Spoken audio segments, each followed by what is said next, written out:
In the frozen scene, demonic power spawns ferocious monsters everywhere. At the same time, it also creates awakened humans with great power. Demon King Belfort, ranks S, commands all 5 elemental systems. He was once the strongest opponent of the awakened army known as the Holy Legion. This formation was led by Bai. In his 10th year of command, he firmly held the great sword. He shouted orders for his troops to prepare for the 100th Demon Lair battle. The system displayed stats, and Lee accepted the lightning assassin role with a confident smile. This battle was classified as Purge Rank A, initiated by Hang Xiaolin, Cloud Mage. The boy shouted that despite extreme hardship, they would rest after finishing. A steady voice rang out to guide their steps. That was Lucian, a star support mage with terrifying enhancement effects. When Bai Yi touched the stone, the whole space exploded. He landed like a war god, his aura undiminished. His ultimate skill split heaven and earth. Light flashed in Bai Yi's eyes. The Legion captain declared Belfort completely defeated. Hang Xiaolin complained the fight ended too quickly, and Li invited him to hunt more demon lairs. Lucian questioned why such an important mission was so easy. Bai Yi's gaze fixed on the beast corpses. He explained this demon king possessed 5 elements and hidden skills. Suddenly, arms hugged him from behind and a sweet female voice spoke.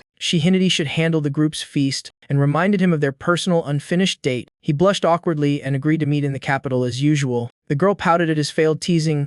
Hang Xiaolin cut into joke. Suddenly, Bai Yi's eyes turned cold. Realizing someone hadn't appeared, Lucian confirmed he avoided the fight, and Li replied indifferently, saying he always complained, and Hang Xiaolin added more mockery. At that moment, a mysterious figure quietly approached from behind. The stranger raised his hand, releasing a deadly aura. He spoke softly, initiating the purge mission. As soon as he finished, a bullet from above pierced Hang Xiaolin's head before anyone could react. The 3 stood frozen, eyes wide in horror, seeing him lying unconscious on the ground. A cold male voice declared this was their true God-given mission. Bai Yi clenched his teeth, shoulders trembling in fury. His whole body went numb, unable to move even a finger, trapped in an invisible snare. The stranger revealed their food had been laced with anesthetic for a month. Before Bai Yi, a pale tree rose from the ground glowing eerie green. Branching vines coiled like snakes, showing the divine flower's skill, binding the rest into immobility. He laughed triumphantly, confident in destroying the strongest group with full preparation. Though bound, Bai Yi tried to question him, while only shouted accusations of inhuman cruelty. He coldly declared this was a divine order. The Purge Rankle mission was to erase them. The vines tightened further, making Bai Yi panic and scream for endless help. Both were bound. Electric currents from the vines struck them with lethal force. Red blood splattered into the air. Bai Yi's pupils shrank in unbearable pain, and Li coughed blood, his face paling from internal injury. The vines kept spreading endlessly, consuming the surrounding space. Only Bai Yi remained conscious, his fury erupting as he desperately cried out why they were purged. He demanded what right the nameless god had to cruelly act against their legion. Suddenly, the stranger stepped forward as if imposing dominance, looking up at Bai Yi hanging midair. He mocked that the former leader was still knave. His figure vanished, rushing like a storm. He struck with a full-force punch piercing Bai Yi's body. Roaring like a beast, he asked dryly if killing comrades even needed a reason. His blood-soaked hand and icy face showed no regret. Blood spilled from Bai Yi's mouth as he muttered about 10 years of friendship. Feeling betrayed, the enemy pulled back his hand, grinning wickedly, and asked if Bai Yi understood why he did it. He admitted he had always been set up as a tool under divine authority. He revealed that all of them were nothing but manipulated pawns. After speaking, the vines released Bai Yi, dropping him weakly while the enemy's voice echoed in his ears. He confessed he himself was disgusted by his own actions. His finger pointed at Bai Yi, his haunting gaze terrifying him. A blast erupted, his head exploded, blood splattering the attacker. He muttered while staring at the corpses. Recording May 22nd, 2025 as the day of total death. The Purge Rankle mission ended. He coldly declared they could rest, as if the task was complete. But as he turned to leave, Bai Yi's eyes suddenly opened. The bullet that seemed to destroy his head hadn't killed him. His body trembled lightly. Still alive, a strange voice whispered in his ear. "Hey, I propose an exchange." Bai Yi slowly opened his eyes, finding himself chained in iron. Asking where this was as a man's mocking laughter echoed from the void. The stranger softly called his name. "Soiji." Bai Yi widened his eyes, stunned by the unexpected call. He stammered, asking if that was Belfort, mocking how incest Demon King could be defeated like that. Belfort answered this was his soul space and that Neigo was his true form. He cut him short, saying to get to the point because he sensed the same hatred rising in Bai Yi as in himself. Thus he proposed making a deal with him. He revealed a hidden life regression skill could send Bai Yi back to the past to atone and change everything. He asked if Bai Yi wanted it or not. Bai Yi lowered his head in silence, not answering immediately. An image of Enla's bright smile surfaced in his mind. Memories of Hang Xiaolin, the troublesome boy, darkened his gaze. He also remembered Lucian, the once reliable comrade. Happy memories with teammates vividly returned to his mind. Then the demon's cold smile haunted him like a shadow. He saw comrades falling one by one. Unable to save anyone, hatred within him flared, overwhelming all reason. Bai Yi gritted his teeth. yanking against the iron chains and roaring that he wanted to kill that man. He also vowed to uproot the gods sitting above. Belfort smiled in satisfaction, saying this reaction was expected and agreed to help him. He raised his hand, producing a blazing red heart as a token of exchange, calling it a greeting gift. Bai frowned, took the heart,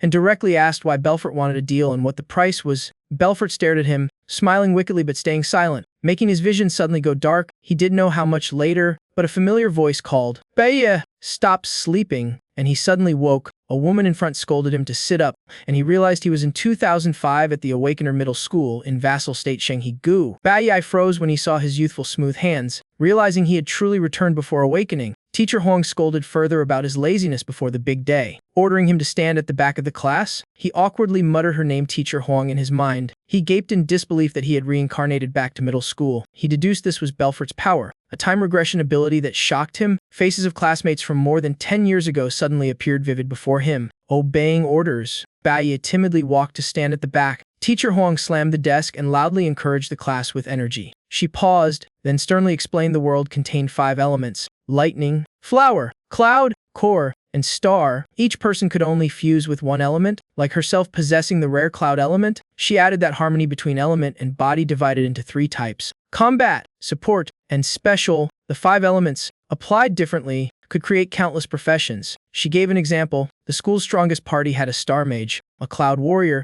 core caster, and a lightning assassin. She emphasized that students with awakening potential already stood out, but today was the true moment to decide fate. Currently, there were nearly 100 professions, ranked by 4 qualities: green, blue, red, and gold from lowest to highest. Each person had only one chance to awaken their lifelong profession. In the afternoon, the awakening ceremony would determine each student's future social standing. After class, Bai stepped into the schoolyard, emotional at the familiar scene of his first awakening. Suddenly, a bespectacled student fell to the ground, catching his attention. Soon after, a burly figure approached from behind. 2 others followed, laughing arrogantly, mocking the weak boy and scorning those who relied on awakening. He stomped cruelly on the victim's hand, boasting that his rare red profession made him superior to the rest. That was Hong Sheng, a star assassin rank E with unclear background. In his past life's memory, Bai clearly recalled he often bullied classmates. The man had an unstable temper, prone to causing trouble for no reason. At that moment, a stern voice stopped him. It was Teacher Huang, frowning at the robbery behavior in school.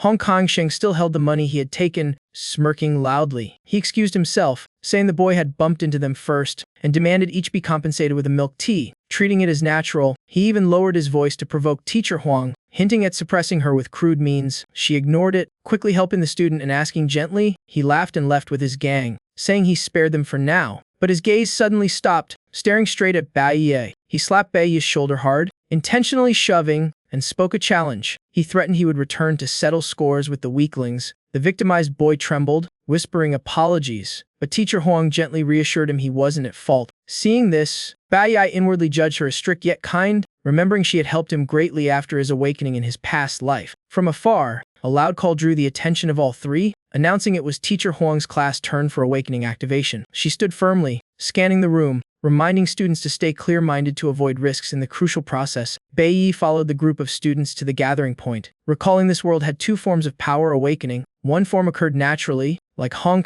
Sheng's case. It belonged to inherently gifted individuals, often triggered when emotions peaked. The other form was conducted through a special awakening chamber. This was the result of collective wisdom from scientists. In that environment, emotions and adrenaline of participants were powerfully stimulated. From there, hidden potential could be awakened and unleashed. However, each person was given only one uncertain awakening chance in life. A student cheered excitedly after gaining a blue profession of high quality, making Teacher Huang smile and send him to rest. Bai stayed silent, his mind tangled, realizing awakening was the only turning point to change his fate. Teacher Huang softly called his name, saying it was his turn. She crossed her arms, sternly warning the mischievous boy to focus and not burst out like in class. Bai firmly replied that he already had a plan. In his mind echoed the past life where he only awakened as a core warrior rank with mediocre green quality, becoming a bullying target. Only after reaching ranks did he discover he held a rare elemental core.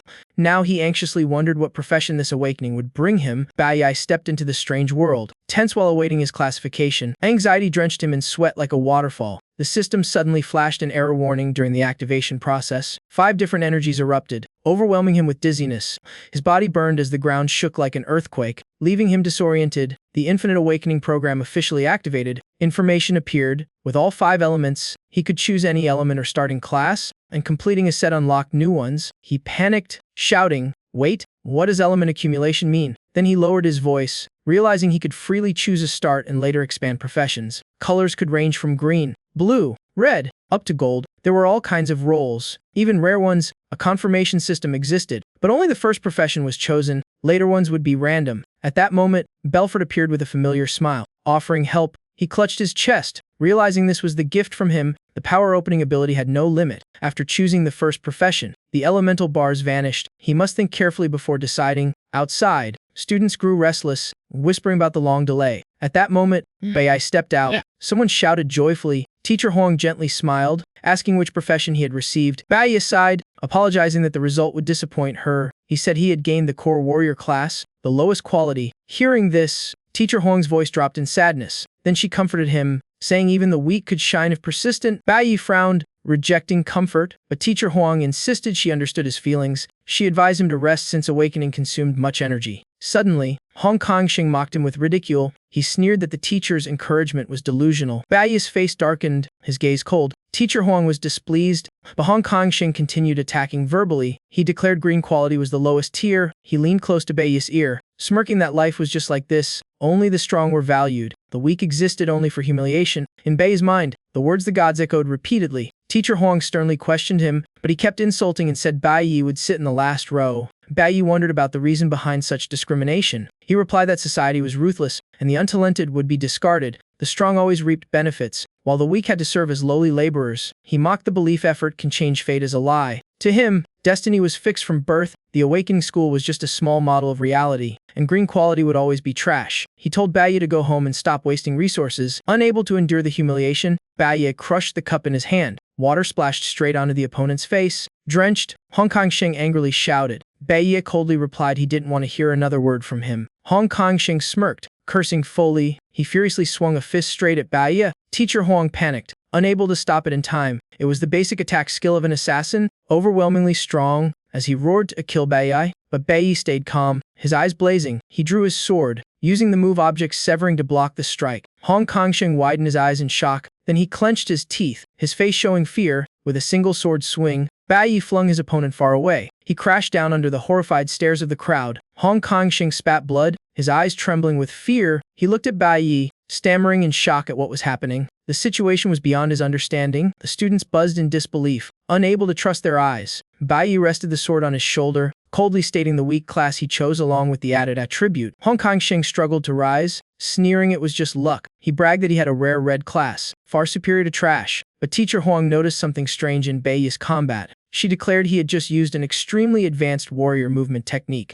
This skill could block strong attacks and surpass reaction limits. It could even reflect damage, something her teacher had failed to master after decades. She couldn't understand how someone newly awakened could achieve it. Hong Kongsheng furiously drew his signature weapon, a bayonet with enhancement attributes. He swore to humiliate Bai before everyone. Bai remained cold, reminding himself he had reasons to choose a low class. He thought of human destiny being shackled from the start. But later, the world would realize that was a huge mistake. The system displayed the skill object severing with block, reduce, and full counter chances. The sword in his hand shone as he faced the enemy's violent aura. Students around grew fearful, whispering about the school's no-fighting rule. They remembered Hong Kongsheng had a powerful family, while Bai came from poverty. The bullied boy worried, reminding that if Bai fought, he might be expelled. Teacher Huang wavered inwardly, but she quickly stepped in, standing between them, advising against further conflict. Hong Kongsheng roared, refusing to stop. His rage boiling, he pointed at Bai, declaring begging for mercy would be useless. He growled that the gap between winner and loser was absolute. Teacher Huang paled, admitting class quality differences lay in stats. Bai was only rank E,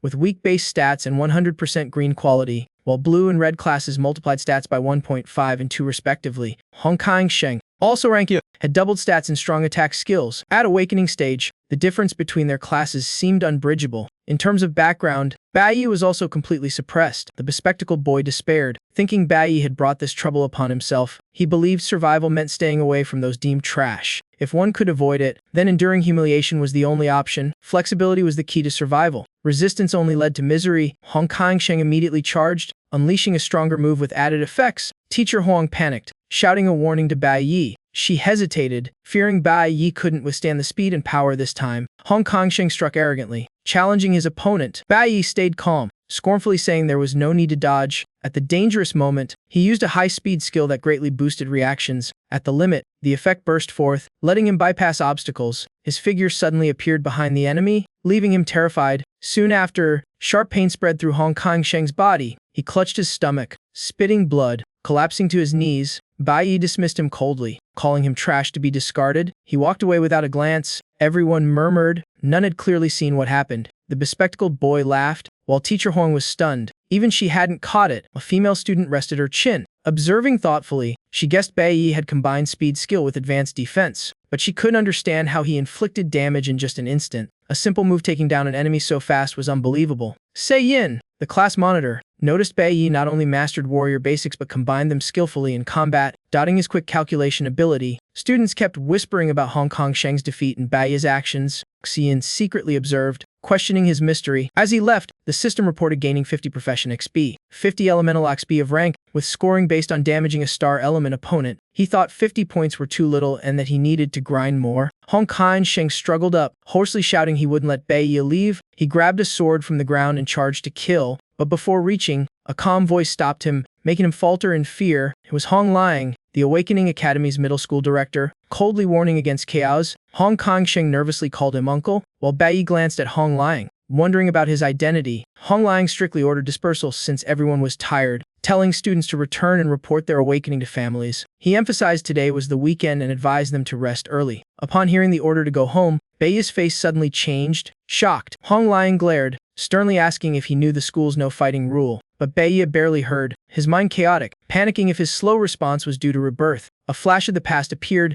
Awakening Day, May 22nd, 2005, with another crucial detail startling him. Hong Liang grew impatient and shouted, but Bai Yi suddenly turned, cursing inwardly for forgetting something vital. Thinking of the crucial matter, he rushed off, leaving the bespectacled boy staring curiously. Hong Liang angrily pointed at Teacher Huang, ordering her to control students. He said he would spare them this time without pursuit. Teacher Huang bowed earnestly to apologize. Later in a private room, Hong Kong-sheng rubbed his injury, furious that if not for luck, he would have won. Hong Liang slammed the table, cursing the chaos as unreasonable. He recounted that when they rushed in, they saw Bai Yi using the high-level skill shield barrier before impact. Moreover, before clashing, Bai Yi had already found the weakest spot on his body and struck a fatal blow that shattered his defense. Hong Liang affirmed that even after 15 years of battle, he himself might not pull off such skill coordination and precision. The duel was like a veteran training a gifted elementary student. The child held extraordinary power. Bai Yi kept running forward without stopping. His face was cold, with only one goal, since Reborn,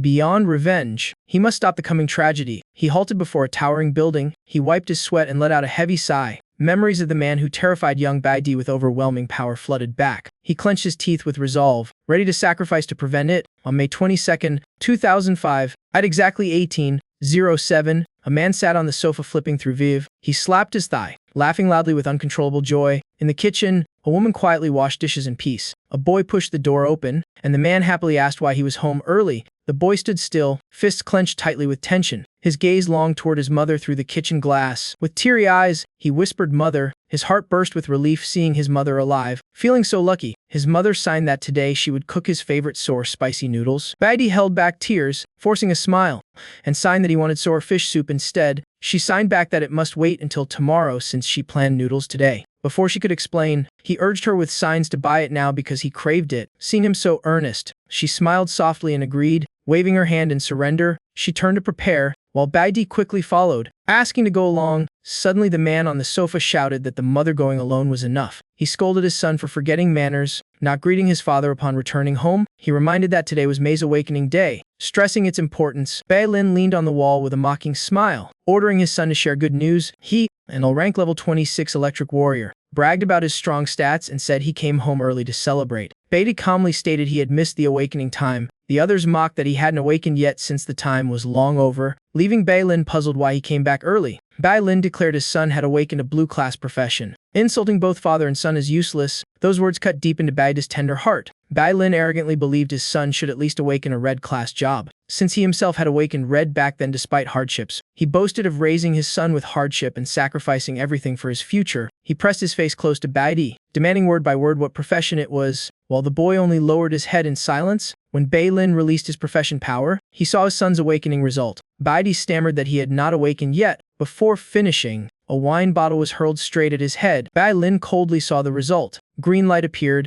disappointment clear. He cursed that his son pretended to work hard but awakened trash, humiliating him. Bai looked up with icy eyes. That man was father domineering, violent, emotionally numb. Recalling the painful moment, another punch fell, reminding Bai of the Awakening Day tragedy. The image of May 22, 2005 in his past life resurfaced vividly. When Bai Lin saw his green awakening, he raged and unleashed a brutal beating. His mother tried to shield him, but he was too weak then, only enduring helplessly. Bai Lin beat his mother for hours, breaking her leg and causing head trauma leading to mental collapse. At that time Bai only cried, face soaked with tears and blood. Now the same scene replayed as he was knocked down again. He reminded himself he had just awakened as an E-rank core warrior. Needing time to grow despite his chosen purpose, Bai Lin clenched his fist, growling for him to stand. He clearly felt the gap. His father had a red-class C-rank job, rich battle experience, far beyond Hong Kangxing. With his head gripped and insults raining, Bai boiled with fury but knew he couldn't resist yet. Bai Lin smashed another wine bottle on his head, cursing that his mother should never have birthed him.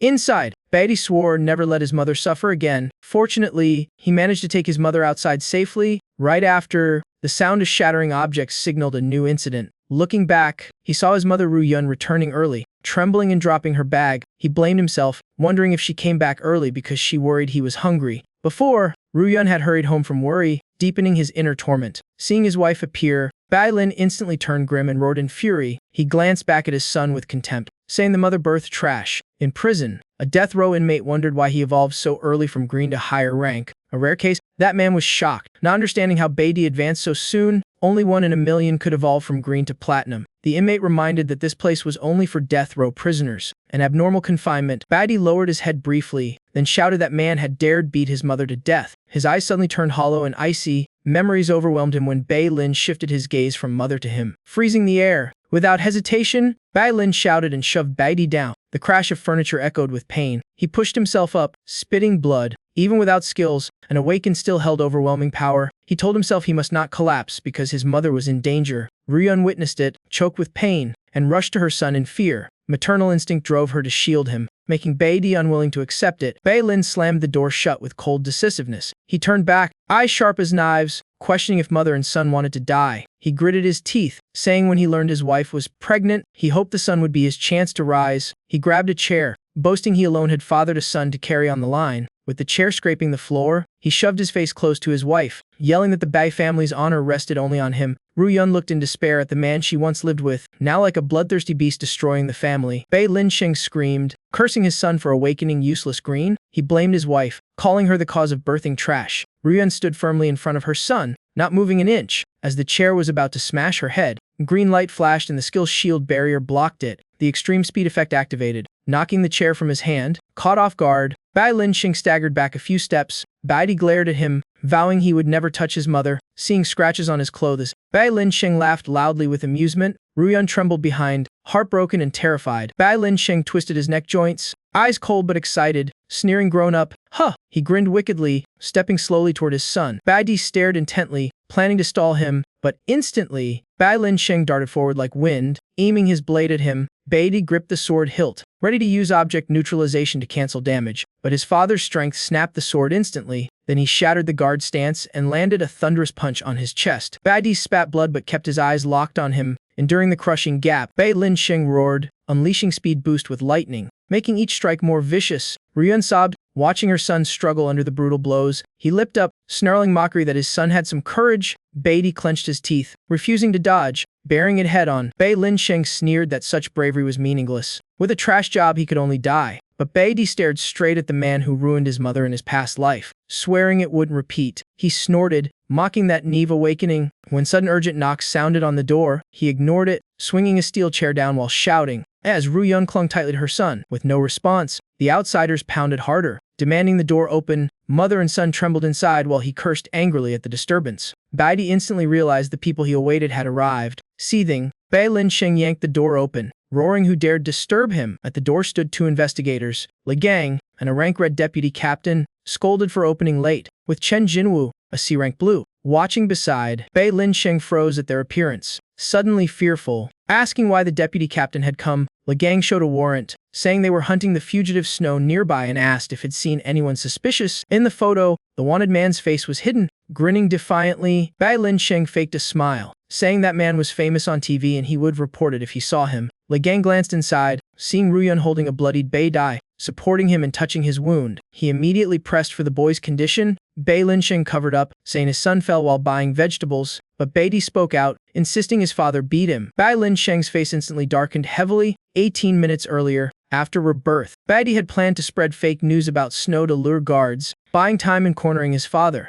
Li Gang asked coldly, making Bai Lin Sheng nervous and deny with a forced smile. Beatty listed his injuries and abuse in detail, urging verification, accusing his father of being a dangerous, unstable awakened. He even cited divine law, stating a violent awakened must be detained for 15 days. Li Gang and Chen Jinwu were stunned hearing this. Bai Lin Sheng furiously shouted. Not finishing his words, Li Gang cut him off, declared his authority as a monitoring officer, and announced arrest. Bai Lin Sheng went berserk to attack but was restrained by Chen Jinwu, who warned him not to resist. They dragged him away without further proof as he cursed, while Li Gang barked for order. The room fell into silence after he was escorted out. Beidou weakly called his mother. Ruyun immediately rushed to hug him, her worried eyes making him quickly reassure her. In his mother's arms, Baidi sighed with relief, thinking he had protected her this time and gained 15 days. Hearing her sobs, he smiled, whispering comfort, vowing to grow stronger in time. His fingers clenched unconsciously, feeling the battle was worth it. He had managed to take the safe key from his father. In the past, Bai Lin Sheng had betrayed comrades to steal a treasure that let him rise from E to C. After calming his mother, Beatty quietly approached the wooden cabinet. Beside it was the hidden safe, always kept secret by Bai Lin Sheng. In his previous life, he only discovered this secret after his father's death. With it, he had enough strength to conquer a demon dungeon alone. Now, the only promotion paths lay within dungeons managed by gods and guilds. The place he could enter was just the ancient school grounds, or he could choose the hidden dungeon he had known in his past life, where rank and difficulty were uncertain. His eyes blazed with determination to advance faster than anyone. The hidden dungeon swarmed with monsters, allowing cultivators to rise from E to D, then B in A. On May 22, 2005, 22:02, the monitoring prison shook with commotion, forcing the deputy guard to act. But nothing was found just like the false report. Chen Jinwu grew suspicious but warned that whether fake or not, anything tied to Snow must never be ignored, especially during an important time. Snow's presence in the province was a major upheaval. He asked about the captain's early return, but Li Gang coldly cut him off, saying not to discuss it. In the cell, Bai Lin Sheng wailed, begging forgiveness, promising to change, even bringing up the deputy captain's pregnant wife as a bribe hint. Li Gang immediately stood, eyes sharp, scolding him for daring to bribe. Once a guild member now fallen so low, saying that he walked straight out. Bai Lin Sheng clenched his fist, staring blankly after him. Chen Jinwu casually sorted the files, joking that since bribery failed, prison was all that awaited. He concluded, ordered silence, and slammed the cell door shut. Inside Bai Lin Sheng, rage burned into seething hatred. At dawn, while Ruyun still slept, Baidi left the room, determined to grow stronger before his father's release. Dungeons were the only path, holding chances for breakthroughs. It was a parallel space opened through a void gate, where he silently advanced with weapon in hand. In reality, most dungeons were seized by guilds after exploration, because they contained countless monsters and resources, vital for leveling, but they carried deadly risks. And only after state surveys could exploitation begin. In his past life, this dungeon was discovered 1 year after demons invaded the human world. An F-rank dungeon usually required 3E rank awakened. For an A-rank dungeon, the standard team was 5 people, 3E, 2D. With the situation, there was a 90% chance this was an F-rank dungeon, the lowest he could access. A mysterious void gate appeared before him, leading into the unexplored. Without hesitation, he stepped through, facing a demonic world demanding strength and class coordination. But now he had no choice but to advance alone, as strong as possible. As he entered the strange space, a prompt appeared. Dungeon entered. Danger unknown. Baidi felt a freezing chill. The land blanketed in ice, like a domain of ice beasts. He pressed on without hesitation. Soon, a giant ice bear was seen sleeping, surrounded by piles of human bones. It was a primal ice bear, rank E, level 8, in hibernation. Suddenly, footsteps in a low growl sounded from behind. He spun around warily, sensing exposure. Perhaps thanks to the beasts in hibernation, he was still unnoticed. Soon after, a level 2 rank forest wolf lunged, making him draw his sword. Noting it was even stronger than him, the wolf missed its first strike. He quickly retreated, but attacked again. He raised his sword to block, yet the beast still pressed fiercely. After several dodges, the wolf paused as if gathering strength. He seized the chance, slashing cleanly and splitting the beast. Red blood spread across the icy ground. He looked at the weapon in hand in a rank Kung Wu sword, the treasure hidden in his father's safe, boosting power greatly but still needing precise strikes to fell such high defense beasts. He sighed, recalling his glorious past when he once stood at the peak. The system notified, to level up he must kill about 20 wolves. Having gained 52 experience points and accumulated ice element, he calculated that advancing from E to D required 10 levels. Then roars echoed again. A whole pack of snow wolves appeared ahead, all a rank level 2. The smell of blood drew them in together, while he calmly observed. Without fear, he realized they planned to swarm him. He took the initiative, swinging Kung Wu straight at their vital spots. He kept dodging their attacks. He countered with deadly strikes. The movements repeated non-stop, leaving no openings. He charged into the pack, eyes cold, mind fully focused. Finally, like an arrow loosed, he unleashed a finishing move, wiping out all the wolves. The system kept announcing victories, with experience soaring and 18 wolf fangs collected. After the battle, the wolf leader, rank a level 4, still stood blocking his way, bigger than the others, but compared to the slaughtered pack, it didn't faze him. He gripped his sword, dashed forward with savage slashes tearing silver fur, killing the leader. The system announced, Wolfkin slain, 56. He obtained a snow wolf diamond, standing amid the bloodied field, sweat soaked. He still smiled, certain leveling up was only time. System notified, leveled up to E rank 2, gained 12 attribute points to distribute. Hand on the panel, he panted and forced a smile. Realizing just a few wolves had exhausted him, with an E-rank body too weak, he eyed the scattered snow wolf diamonds. Regretting having no space bag to store them, picking one up, he recalled his past life, dungeons in guild hands, free awakeners oppressed, while snow wolf diamonds were rare materials worth 10,000 yuan. He slipped it in his pocket, moved on, thinking of advancing. Knowing higher rank beasts required guild team access, the guild-affiliated academy was the training ground for talents, where all longed for recognition. Once expelled, the promotion path nearly ended, capped at rank C. Like his father before, abandoned by the guild and forever stuck, progress frozen. Looking back, he saw a snow wolf pack stalking. Sparking an idea, he dashed off, deliberately luring the whole pack after him. While running, he swung his sword to cut trees, creating obstacles. Fallen trunks crashed loudly, startling the beasts in the branches. A giant python suddenly slithered out. The wolves panicked, retreating to observe. At that moment, he stopped completely, with frosty breath in the cold wind. He thought the fastest way was to fight here. Soon he stood in a canyon packed with ice-type beasts. From level 4 python all kinds of a rank, a thunderous explosion shook the place, making all beasts tremble. Only he stayed calm, knowing the sound awakened them all, including the most dangerous. A massive foot stomped down, crushing several wolves instantly. It was the primal ice bear awakened. He rank level 8, now in berserk state with 20% more damage. Baidi read the system info, calculating, the bear now only destroyed. Recognizing no enemy, sure enough, any beast in its way was smashed without hesitation. Using the chaos, he struck precisely. Killing a forest wolf gave 52 XP, slaying a python added 56 XP plus loot. After each kill, he withdrew to observe, waiting for an opening before flashing in again. With every ice bear strike, he used the chance to clear beasts, farming XP and loot from both wolves and serpents. His eyes gleamed with triumph as he quickly reached E-level 4, gained attribute points, and saved energy thanks to the bear's presence. But to truly level up, he still had to land the final killing blow himself. As he landed, the wolf pack roared, treating him as prey. He breathed slowly, staying calm though his body was worn out from non-stop battles. It was time to shift tactics. The prolonged fight had pushed him to the brink. His icy gaze swept over the beasts, all fitting his preset plan. Beneath them, thin ice covered sharp frozen spikes. Seeing him as prey, they charged madly. He stabbed hard into the ice, murmuring, "Fall into the abyss together." The ice cracked wide, beasts froze in panic, while he had been tracking the terrain from the start. In fact, this was an ice bridge between two cliffs. Moments later, monsters plunged into the abyss, the system chiming X gains. With wolves and serpents wiped out, he walked out calmly as if no bloodshed had occurred. The stat panel showed he reached E-level 7, gained 12 attribute points, plus wolf fangs, snow diamonds, and serpent fangs in hand. But before he could rest, a massive figure appeared above, along with beasts charging beside the primal ice bear. Still, his plan had cleared most of the horde, leaving only a few stragglers to handle. Thus he earned the title 1 versus 10,000, granting a 10% all-stat boost when fighting groups. Gazing at the beasts, he smirked, though a doubt arose. Every dungeon must have a ruler. If the true boss was a savage lion king, he level 10. Why hadn't the trimmers lured it out? The primal ice bear suddenly turned, eyes viciously locking on him. Two wolves roared and lunged at once. At the same time, icy spell swept in like lightning. He frowned, instincts screaming danger. quickly retreating. He kept backing off, body tense dodging. It turned out it had never truly slept but had ambushed, waiting for the right moment. With the ice bridge gone, retreat was cut off. Behind was only the abyss, while foolish beasts froze instantly, showing the foe had waited for exhaustion before striking. A flawless trap. His face darkened as the spell hit. Frost crept up from his feet, binding his body. He looked at himself frozen, eyes cast down the dark abyss. So the ice bridge had been a pre-built snare?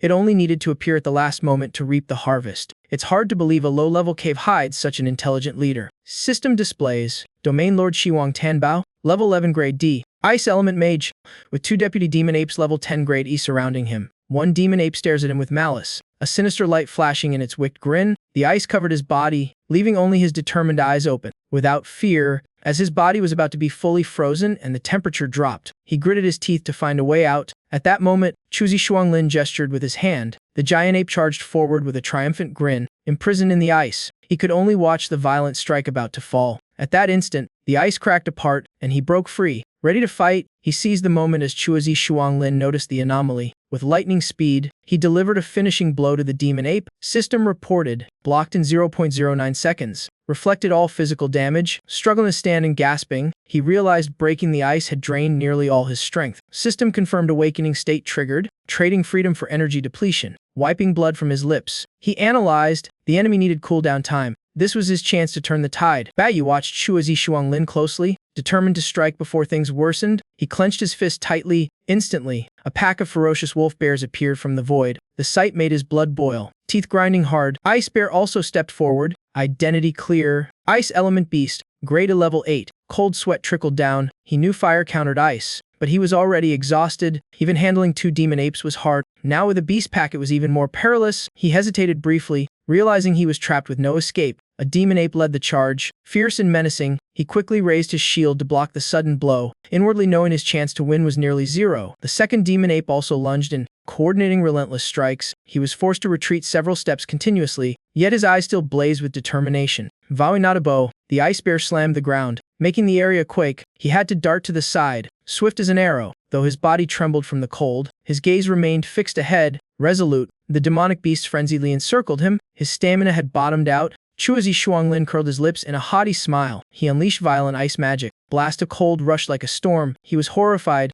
not expecting the foe's recovery to be so fast. For a moment his eyes wavered, losing their usual calm, but they instantly turned cold again, as if following a chosen path. He told himself that in his past life he had endured many adversities. Because of that, his senses always found a tiny spark of hope. Now there were only 2 paths. One was to fight desperately while exhausted, with survival chances almost zero, or decisively jump into the abyss. As he moved, a stream of ice bound his legs tightly. His whole body turned into a massive block of ice. Chuzi Shuanglin was surprised, not yet understanding his intention. The wolves and bears also froze, stunned to watch, but he had turned into an ice projectile, plunging straight into the abyss. Eyes sharp, aiming at a target below. In the darkness, another creature hid, its cold gaze following him. Elsewhere, in a warm room, Ryun frowned, pushing the door open, complaining that her son always slept in on weekends, but she froze halfway. Before her, the bed was neatly folded. Today was 23 per 5 215ths, Saturday morning. Dai Mansion, on the table, she picked up a hurried note. Going out with friends. Back tonight. Don't worry. Mom, clutching the note. Unease surged. She muttered, not right. If truly out with friends, he would have told me. No need to write. Eyes worried. She softly called, CI, what's wrong with you? Since the previous return, the child's erratic demeanor had caused the woman of the family deep concern. A red streak dripped from a shard of ice, marking the snow-covered road. The ice patch ahead was stained red as blood spread. When the ice bridge collapsed, nearly 100 demonic beings were dragged into the abyss. Exhausted, he clung to the cliff, staggering through the blizzard, mind in turmoil. Yet he had only advanced to stage 3, meaning about 60 foes were slain. 40 more still lurked somewhere, shooting into the abyss like an arrow. His move had been carefully calculated. At the bottom, he was certain a cold spring existed. As the ice shattered, he surged up amidst chaos. He landed on the soft snow exactly as planned. Jumping into the abyss was the only escape, but breaking ice again nearly drained him. Body temperature fell, blood loss continued, weakness set in, plus severe damage from the fall. Have I reached my limit? He asked himself in despair. Suddenly, a massive demonic beast appeared before him and opened its mouth to bare sharp fangs. Stepping closer slowly, it was the leader of the Ice Spring, a high-rank, extremely ferocious beast. In another scene, a blurry figure appeared with a warm voice. You're back. Why not visit me? And Lee smiled brightly, welcoming the return. The two embraced deeply. Xiaolin excitedly urged, "Boss, let's sneak out to feast tonight." Liuxuan, as usual, stood before the notice board, puzzled, asking others to check strange data, and Ruya, still gentle, softly asked if the wound on his head caused him pain. His soul seemed to fall into dark night, facing the cunning smile of the forest ruler, its teeth bared provocatively, the being sneered disdainfully. "Go down there." The traitorous comrade also looked at him with contempt, repeating words of death. He clenched his fist, determination surging. "I have no limits. I cannot be limited." Past life regrets burned within him. When the Ice Spring leader lunged, he grabbed its sharp fang without hesitation. The terrifying beast widened its eyes. Shocked at the act, he stared firmly, voice like steel. "I will never let that happen again." Gathering all strength, he crushed the beast's head, as if reclaiming what was once lost. "I have already experienced death once." Seizing the moment, he launched a powerful kick, resolve like steel, knocking out the leader's fang. "I will not die again." With a decisive strike, he hurled the beast back, then collapsed on his hands, gasping in extreme exhaustion. As the Ice Spring leader growled and lunged, his spirit flared like raging fire. He stood tall, voice calm yet cold. Only supreme realms awaken professions to advance. With tranquil eyes, he controlled the beast, from provocation to abyss jump. All had been calculated. Behind him, the wolf monster still howled in chaos. The fangless Ice River leader roared furiously, while he pressed on into Pural, all to reclaim the fierce sensation of his past life. After surpassing the death realm, hormones surged to the limit. Emotions reignited. That outburst unlocked advancement, but lacking conditions, promotion failed. Even so, he comprehended a supreme technique of the core system swordsman. Though not promoted, he gained peak skill ahead of time. Still composed, he thrust his sword decisively, voice deep. "Now it's my turn to wipe you out." His eyes were icy,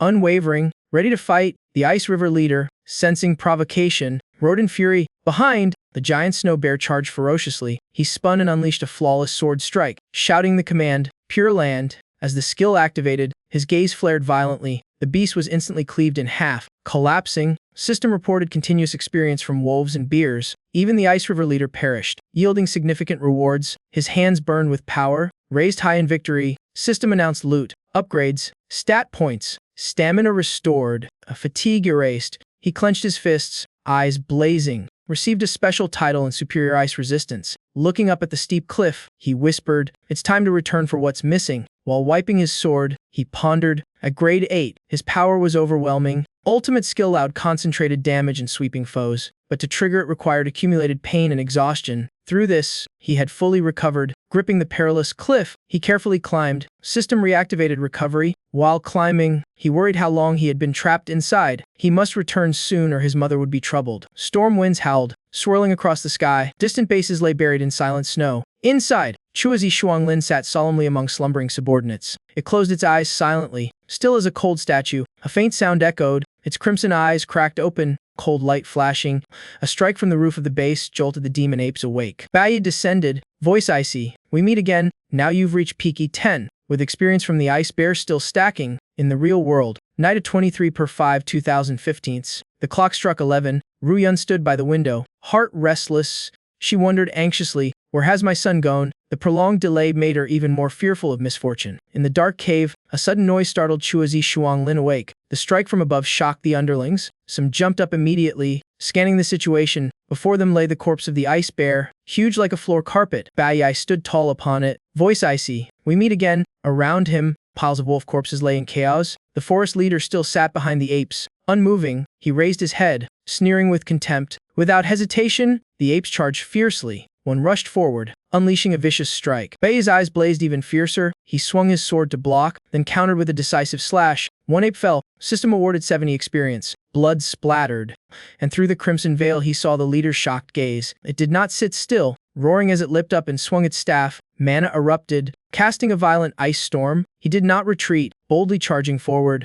On contact with the mana, his body auto-triggered magic resistance. His ice resistance activated, reducing the freezing damage. Seeing him closing in, Shuanglin panicked and sprang up. He hurriedly pulled a stone staff from his pouch. The apes instantly formed a wall to shield him. Bai spoke coldly, "Once I take you down, you'll reach Rand." He triggered a flash skill, doubling speed, piercing straight through the shield wall. In an instant, the leader's staff arm was severed. It gaped in shock, staring at the blood gushing out, roaring in agony. Its eyes turned blood red, locked on the foe. Bai remained calm, gaze resolute, uttering coldly, "End it." A few brutal slashes tore the leader into fragments. System reported success. Ice Element Mage, leveled 11 slain, 1000 experience gained. He officially advanced to Core System Warrior ranked. leaving the apes frozen in fear. All attributes doubled, plus 12 points in reward items awaiting. Cloud element energy fully gathered. A new profession about to unlock. He froze, suddenly remembering an important task almost forgotten in battle. The cloud element energy had fully met the conditions. System glowed. You have obtained cloud element mage rank E, switchable anytime. Staring at the status board, he pondered, though only rank E.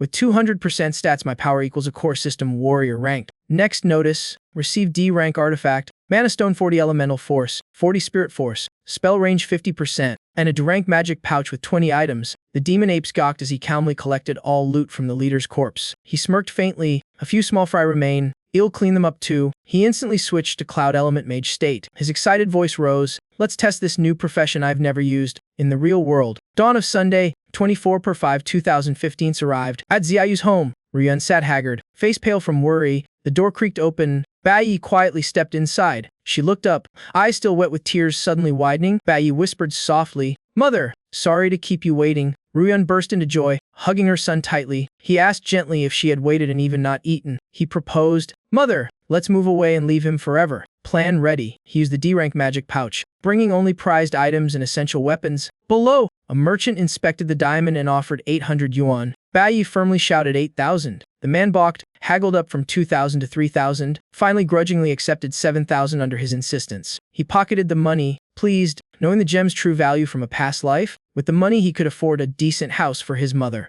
In his previous life, she never had a single peaceful day. In this life, he only wished she lived carefree and happy. The realtor cheered and signed the lease. 15,000 yuan monthly, 3 months up front, utilities and management included. At 8 p.m. on 24/5/2015 in the warm new home, he smiled as his mother cooked and hummed. Peaceful smile returned after long. Home secure. He also advanced to rank D and gained Cloud Element Mage, yet he remained vigilant because the other was still imprisoned, so no complacency. Before finishing things, he cautiously postponed revenge and would return to school tomorrow. The bracelet he wore was a D-rank treasure, refining mana, 40 elemental and 40 spirit, spell range 50%. He tightened the bracelet, resolve igniting. Now is the time to hunt his target. Meanwhile, elsewhere at 8 p.m. Sunday 24/5/2015, another incident occurred. Bodyguards trudged behind, flattering but lacking progress. A girl hurriedly handed a water bottle, urging him to rest and regain strength. Kang Sheng waved it away, urging use of trials to train instead. He was arrogant, newly promoted to assassin level star E3, eager for simulation trials to prove his skill. At the same time, Enli stood at home, quietly admiring the city at night, holding papers. She complained this awakening class lacked valuable professions. The simulation seemed dull. Monday morning 7:30, 25/5/2015. A simple breakfast sat on the table in the cozy rented home. Ryun sat there, eyes bright with joy. Bai ate quickly, half asking why she hadn't woken him earlier. She smiled, saying she couldn't bear to wake him from good sleep. She patted his head reassuringly. Take it slow, being a bit late is fine. He savored that gesture, recalling rare peace in the calm breakfast with his mother. Suddenly, Ryun lightly tapped his shoulder. He startled, wide-eyed,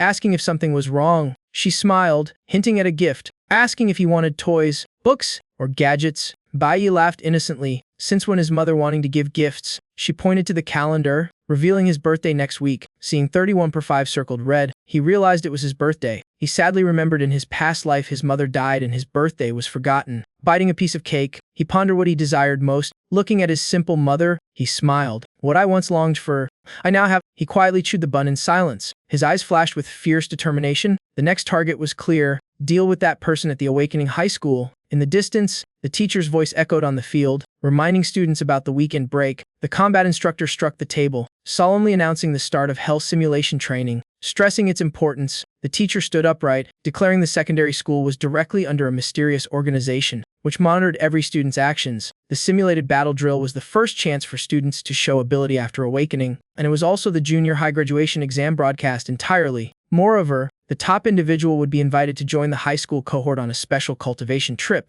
That trip was the only annual chance to meet directly with the organization's leadership. The teacher continued, the school would select outstanding students from both junior and senior levels to send to Shenghe-gu, the organization's headquarters. Bai stood in line, memorizing the information carefully. Shenghe-gu was where Bai once met his master and also the homeland of that man. However, there had never been any relation between Master and that man before. That man only joined the organization after Bai became a member, so the shortest path to meet him was to excel in the simulation exam and enter the cultivation group. A nearby student shouted in excitement about Friday's simulation, both eager and worried, while the bespectacled one whispered concern, saying rumor had it they'd enter a demon zone. Unsure if he could manage, the training instructor slammed the side door, firmly ordering the session to begin, first trial being endurance in the gravity room requiring 10 shuttle runs. The student in front of Bai pumped himself up, vowing to give his all and run double, sharing determined energy. Meanwhile, Bai remained still, slightly frowning as if calculating something personal. Groups of students entered the training zone in long lines. Bai lifted his head to face the teacher, calmly but firmly asking permission to skip this room. Students ahead turned back simultaneously, eyes filled with shock. The instructor frowned, clearly displeased, calling Bai's name. He mentioned Bai's clash with Klangxing last weekend and warned that beating one with a profession didn't mean he could scorn training. Bai ignored the teacher's tone, directly saying he wanted a more advanced type of training. The unexpected request made the teacher pause, puzzled, asking if Bai thought his method was flawed. Bai calmly explained that endurance drills in the gravity room suited speed-focused professions like warriors or assassins, but weren't for everyone. He further analyzed that for professions like mages or frost users, the elemental chamber was more effective, since focusing on personal attributes best optimized ability. The teacher's face flushed red, his voice tense as if offended by the criticism of his methods. Standing aside, Sainan quietly observed and noticed Bai's words matched the training model once mentioned by Mir Dongyang of the organization. The model had just been announced. Without the tape my father brought back I wouldn't know. Yet surprisingly Bai thought the same as Mir Dongyang. A student tugged Bai and whispered that even with opinions, he should show respect since the teacher was the most trusted in school. Not speak so bluntly, the combat instructor suddenly put his hand on Bai's shoulder and called his name, startling his friend nearby. The teacher laughed excitedly, saying the training method sounded interesting and admitted he hadn't considered it carefully. The bespectacled friend sighed in relief, mumbling that it was really lucky. The teacher returned to the main point seriously, explaining the school had too many students to train individually in a short time, and the combat simulation was a crucial test where failure could ruin their future. He paused, pondering whether as a teacher he should intervene to shape their futures or let them decide themselves, a difficult dilemma. Bai silently felt grateful, remembering in his past life he met devoted teachers who helped him grow despite hardship. He looked up firmly and promised he would not disappoint the teacher in the graduation performance. The teacher folded his arms, studied him carefully, and asked how he wanted to be trained while confirming if he had awakened as a warrior type. Bai nodded and pointed to the sealed room, asking the teacher to maximize element nullification inside the element chamber. Two nearby classmates exclaimed in surprise, "Element chamber." Bai awkwardly excused that as a warrior he wanted more balanced abilities and to test weaknesses, while secretly lamenting he could not admit he also aimed to train as a cloud element mage. Saiyin eagerly added that she too wanted to practice elemental control and happened to be a mage, making the teacher sigh while patting her head and reminding her not to embarrass him in the final test. Saiyin suggested sparring with Bai, but he coldly refused, saying he wanted a private room. She persisted in persuading, and he only replied briefly, She smiled brightly, her spirit igniting, saying he had sparked her fighting will. The bespectacled friend grumbled about wanting to slack off. Then the teacher suddenly appeared behind him and sternly said no. In the freezing room, Bai told himself his warrior class was familiar while being a mage was new, so he must quickly master it. 790 he clenched his hand, determined to hide his secret ace and not let anyone know he had another class because the school is monitored by the Divine Crafts Guild and all actions can be detected. If exposed too early, he would quickly become a target. Saiyin in the next room vowed not to give up, and when the alarm system sounded, Bai resolved to cut off unnecessary relationships so he wouldn't be distracted from his goal. After class, under the sunset, he quietly pushed his bike to the gate and hurried away, not wanting to stop. Two familiar voices called from behind, making Bai sigh. Slightly annoyed because he had already expected them, the two friends struggled to catch up, gasping and begging him not to walk so fast. Seeing them, middle school memories returned, friends who shared hardships and rare moments of joy in difficult years. In this life, Bai's goal was revenge, and that fire kept him from indulging in useless social ties. He only glanced at the bespectacled friend, then silently rode away, leaving shocked stares and complaints, while the quieter one realized he had grown much stronger. Since awakening, Bai seemed reborn, radiating a cold confidence unlike before. They grumbled, wondering why he rode off yet still seemed willing to wait for those walking. He stopped by the roadside, turned back, and called directly to the bespectacled one. Under the dim evening light, he coldly told him to get his lungs checked if he had time. Words calm yet suggestive, the bespectacled one widened his eyes in shock, while the other excitedly claimed Bai was only waiting to go home together. Before they could enjoy it, he sped off, dismissing that they couldn't catch up, angering one who accused him of mocking them. An argument erupted as they debated his training. One said he practiced little, the other angrily denied it. Riding, Bai smiled faintly, eyes reflecting memory, In his past life, the bespectacled friend's severe lung disease forced him to drop school and die early. Though now he distanced himself for revenge, he still wished him peace. The other friend angrily scolded Baidi for becoming cold, while the bespectacled one admitted he had changed much but still felt familiar. Yet there remained a glimpse of sincerity in him as before. In Shenghe Nation, the recruit training ground carried a solemn atmosphere. A man lounged on a chair, curiously mentioning a new recruit joining the guild. Shining like a rising star, he smirked with interest, affirming it was the one who broke all records. In a small golden-lit dining room, a young man bowed humbly while reporting to Dong Yang, though pride still tinged his voice. On the evening of May 25th, in their warm rented home, Baidi sternly told his mother not to go out alone, promising to return early with food. Inwardly, he reminded himself it was still unsafe. He decided he must soon take his mother to a stable, peaceful place. In the prison for awakened ones, gloom filled the air as inmates lined up for meager meals. When it was Lin Sheng's turn, he stepped forward with shifty eyes and furtive gestures. He discreetly slipped money into the cook's hand. The cook's nod and sneer revealed everything was arranged, and tomorrow he could go out. On Tuesday, under the trees in the schoolyard, sunlight filtered through leaves onto the mottled ground. Baidi stood in thought, planning, telling himself he had basically grasped mage skills and now needed to master spell timing and elemental control for maximum effect. In another training room, the freckled boy blushed, gritting his teeth to finish 10 laps today. By Wednesday, under the blazing sun on the track, an atmosphere of burning determination filled the air. The bespectacled one collapsed, drenched in sweat, gasping, his body nearly exhausted. At the same time,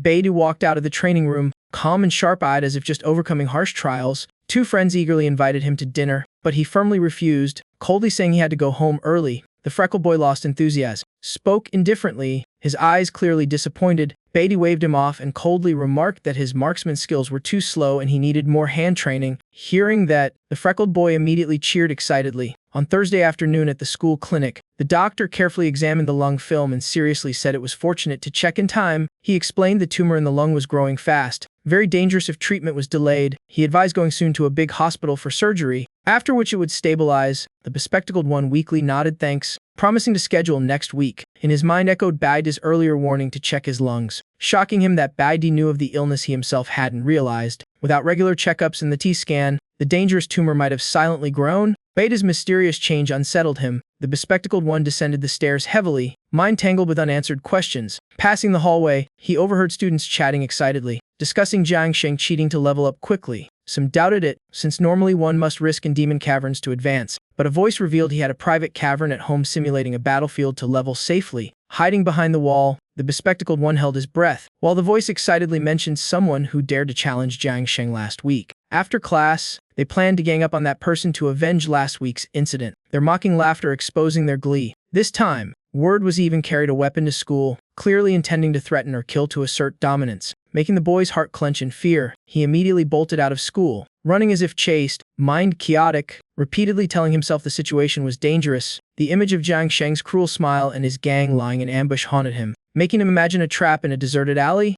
Even upon reaching the gate, his steps faltered, doubting the point of trying. What could he do alone? He trembled, blaming his weakness, with no attack skills to defend himself, thinking maybe Baidi was already strong enough to handle it. Considering avoiding trouble with such people, he thought perhaps keeping distance was safest. With despicable people like Jiang Sheng, evasion was truly the right way to survive. He justified his retreat, yet before the cold sealed weapon room, determination suddenly flashed in his eyes and he stopped. A creaking sound rang as he broke the lock without hesitation. Driven by absolute resolve, pushing the door open, he stepped in with determination to save Baidi because Baidi had once saved him. In his heart, he was ready to sacrifice everything for the one who gave him life. That thought fueling his strength, he grabbed a bamboo baton hanging on the wall, gripping it tightly as if preparing for battle. His spirit surged like a warrior, shouting fiercely, "Baidi, wait for me!" Suddenly a strange voice startled him, heart pounding. "Why did you break the weapon room?" Xian emerged from the shadows, eyes wary, questioning his urgency with clear suspicion. He couldn't hold back and shouted, trembling with fear, "I must save Baidi." The news turned Xian's face pale, eyes showing panic as if realizing a great danger. In a desolate alley, Baidi silently pushed his bite, alone in the cold dusk, unaware of the lurking threat. Under the red sunset, Baidi coldly turned back, sharply questioning the follower. "You've trailed me since leaving school. What are you planning?" With no hint of fear, Jiang Sheng stepped out proudly, declaring he came to settle the debt from last weekend. Baidi turned with disdainful eyes, smirking mockingly at his challenge. Jiang Sheng roared and charged like a storm, murderous intent surging. He was certain this time he wouldn't lose meaninglessly. The system displayed a tactical alert, attack from behind, infiltrate and withdraw. Baidi reacted instantly, summoning his weapon, the blade gleaming in the sunlight. Without aiming, he slashed precisely, shattering Jiang Sheng's weapon in an instant. Jiang Sheng froze, eyes wide in shock at the unexpected power. Baida looked down coldly, piercing his belief that only he could level up. He spun the blade skillfully and stabbed down, silver edge radiating lethal aura. Jiang Sheng's eyes bulged in terror, speechless before the sudden turn. In this first clash, he hadn't realized the gap in strength. After harsh training, he now felt he could not overcome Baida's wall of power. To Jiang Sheng,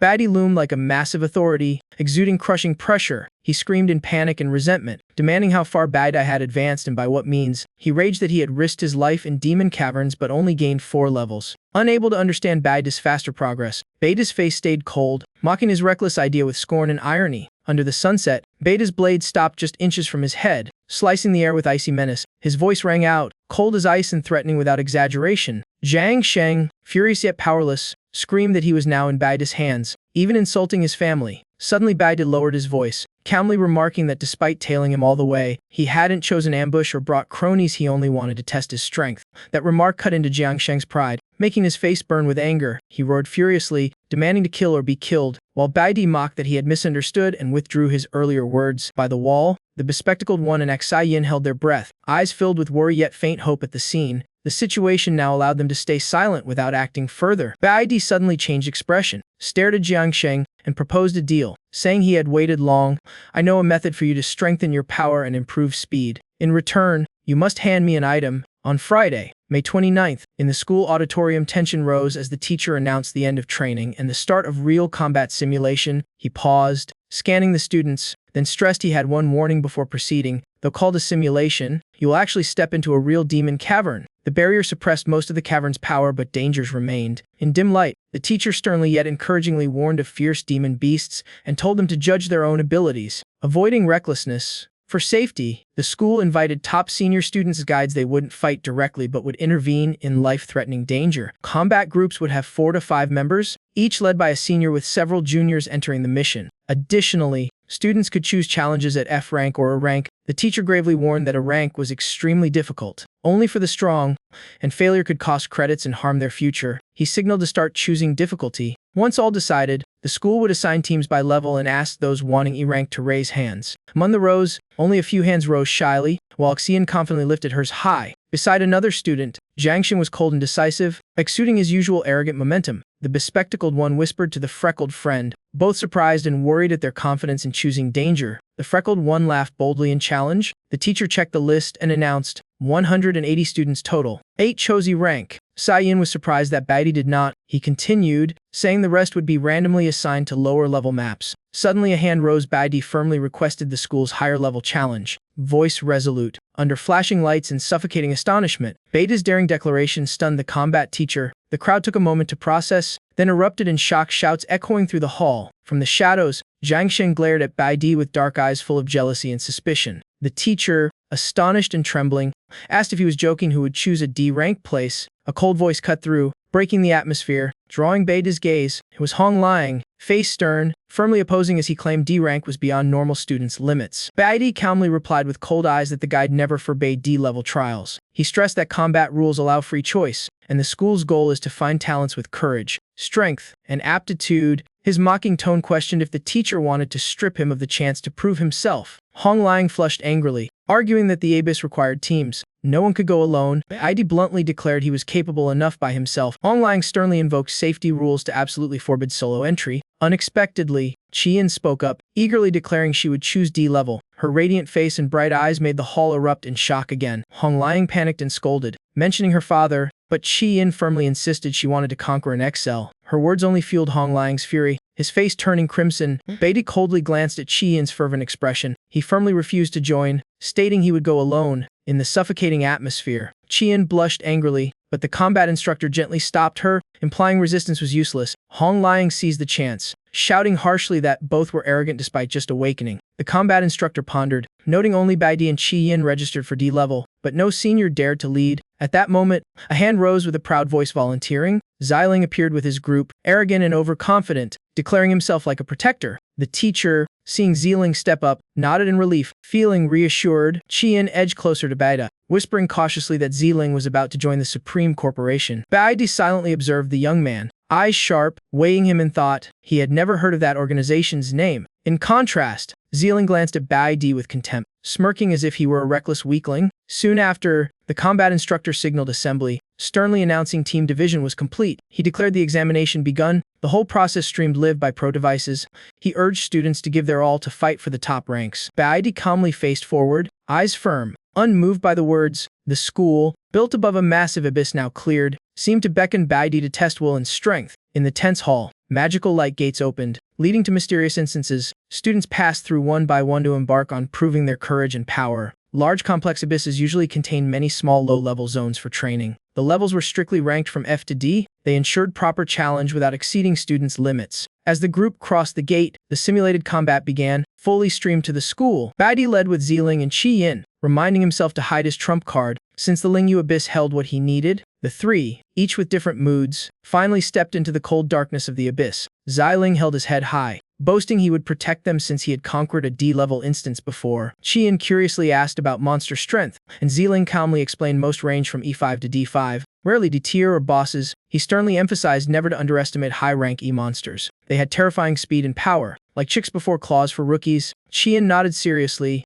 Zealing, satisfied, thumped his chest, promising to help her gain points from weak monsters and protect her like a senior. Soon after, he grew angry seeing Baidi move ahead, harshly warning it might trigger monsters. Baidi coldly cut him off, sharp voice accusing him of talking too much. He turned back, heavy gaze, threatening in a deep tone that Zealing should just stay behind and not interfere. These words made Zealing tremble with rage, gritting teeth and cursing furiously. Their movement inside the abyss was broadcast clearly on the surveillance screen. This year's combat trial began, drawing every student's attention as they crowded around the big outdoor display. Even in private rooms, all eyes were glued, waiting to see who would shine. In the room marked Supreme Corpse, the atmosphere surged with excitement and curiosity. The vice captain, relaxed and slyly smiling, urged the captain to watch the broadcast for some fun. He revealed that a student had chosen a D-level instance. Girl nearby, surprised, tilted her head and immediately asked about that person's profession. The vice captain laughed with interest, revealing it was a green warrior, the weakest class. In a sealed level abyss, cold and gloomy, a trembling student shook a bell, stammering in fear and begging. In front of him, teammates fought desperately, sweat and blood streaming down their faces. A female teammate, helpless but gentle, reassured him, telling him only to chant support spells behind. But when two fierce E-level beasts lunged, he screamed in terror, lamenting the ordeal was too horrific. In another E-level abyss, amid rubble and the stench of blood, sharp-fanged beasts and stealth predators shrieked wildly. The student team lay badly wounded.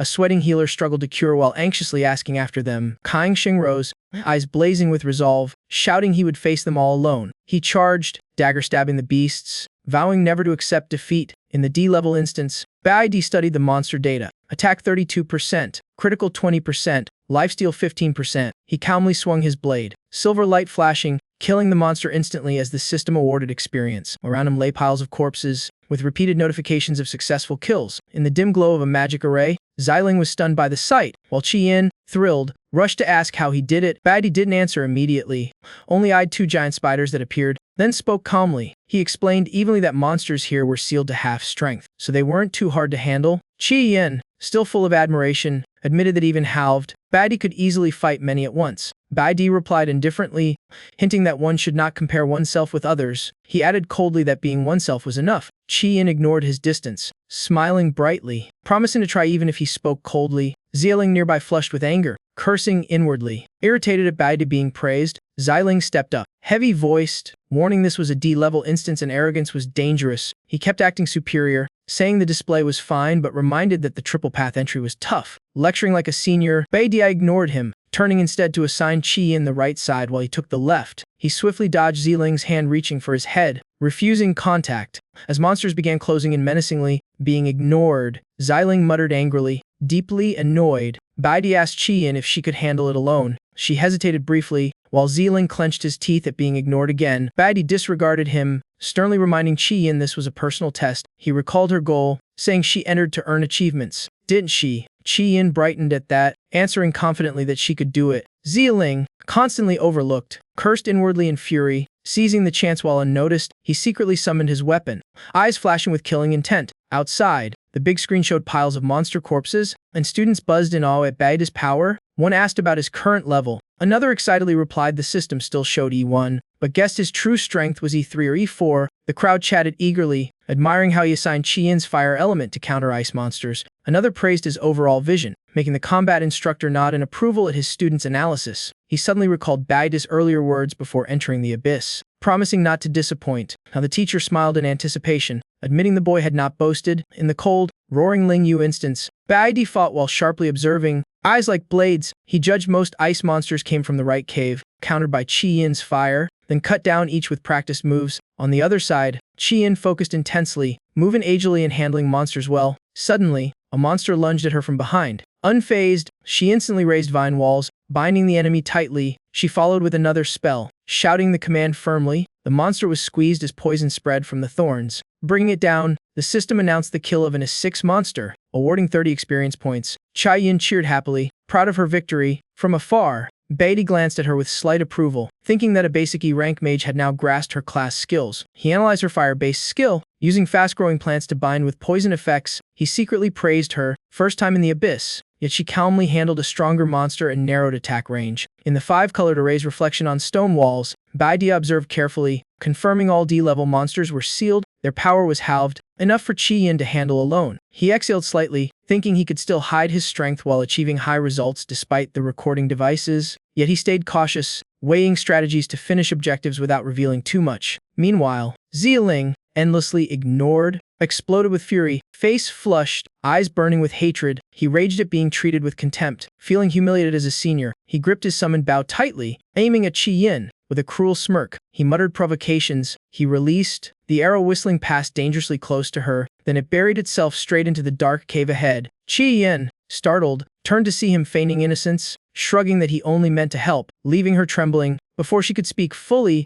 a massive beast suddenly burst out of the cave. It roared, blood-red eyes glaring, charging at the girl, a two-headed D11 beast. From afar, Baidi instantly sensed the disturbance, his icy gaze locking on Chi-Yin. The raging beast bit and smashed at the thorn wall, its strength making the vines quake violently. Panicking, she could only struggle to resist. Flames spewed from its mouth, devouring the thorny defense entirely. The two-headed monster roared and lunged straight for Chi-Yin. A sense of despair rose in her heart. No hope left. Zieling smirked coldly, gripping his weapon, activating extreme speed skills, preparing to strike, but Baidi acted first, flashing in like thunder, blades slashing. The one head narrowly dodged, the other head immediately lunged at Chi-Yin. Without hesitation, Baidi activated his extreme speed skill, his figure flashing, slashing one head aside and shielding her at the crucial moment. After pushing it back, he pulled her behind him, eyes locked on the beast, suspicion rising at its abnormal speed. Meanwhile, Zieling sneered, claiming he knew the situation, revealing the beast was unsealed. He mocked that rookies could never stand against a D-level creature. Furthermore, he had empowered it with skills, reduced gravity, boosted speed and damage, making it the fastest of its kind. Wounded on the face, the beast entered berserk mode, rage skyrocketing its strength and speed. Baidi held steady, but unease gnawed inside, wondering if he should unleash his full power now. In a deep voice, he told Chi-Yin to retreat,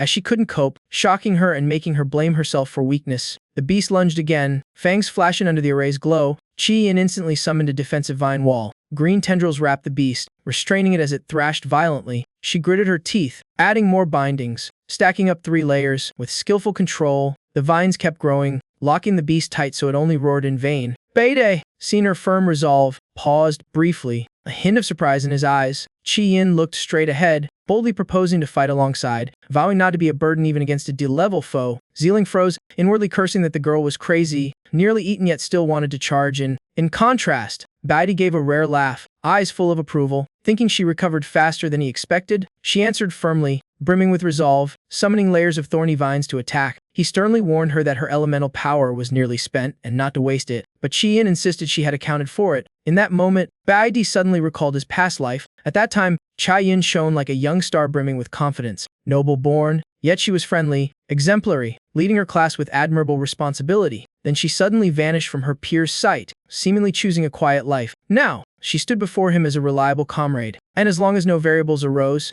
his plan to hide his strength would remain intact. Seeing them cooperate against the beast, Zieling sneered, thinking the vine wall wouldn't hold long. He mocked that with their current ability, they couldn't withstand an empowered creature. Deep inside, he plotted to wait until they begged for help, then teach them their place. Sure enough, the monster soon roared, tearing free from the bindings with ease. Bai Di immediately ordered. He would lure the core beast, and she must seize the timing. Qian nodded firmly. As the beast charged like a storm, the two quickly split to opposite sides. While running, Bai Di glanced back to confirm he had drawn its full attention onto himself. He accelerated straight toward the nearby lake. Without hesitation, he leapt into the icy water. The furious beast dove in right after him. Underwater, it slowed drastically, and Bai Di shouted, "Now is the time." Qian instantly cast her spell, raising vine walls to bind the beast. One head was crushed by thorns until blood spurted. The other head roared fiercely in rage. She clenched her teeth, pressing harder to tighten the vines further. Soon, the beast was locked in place, its berserk state and core powers weakening. While poison spread, Bai Di leapt ashore, swinging his blade in a spinning slash. He smiled confidently, declaring it had no escape, then encouraged Qian to finish the trial with the highest score.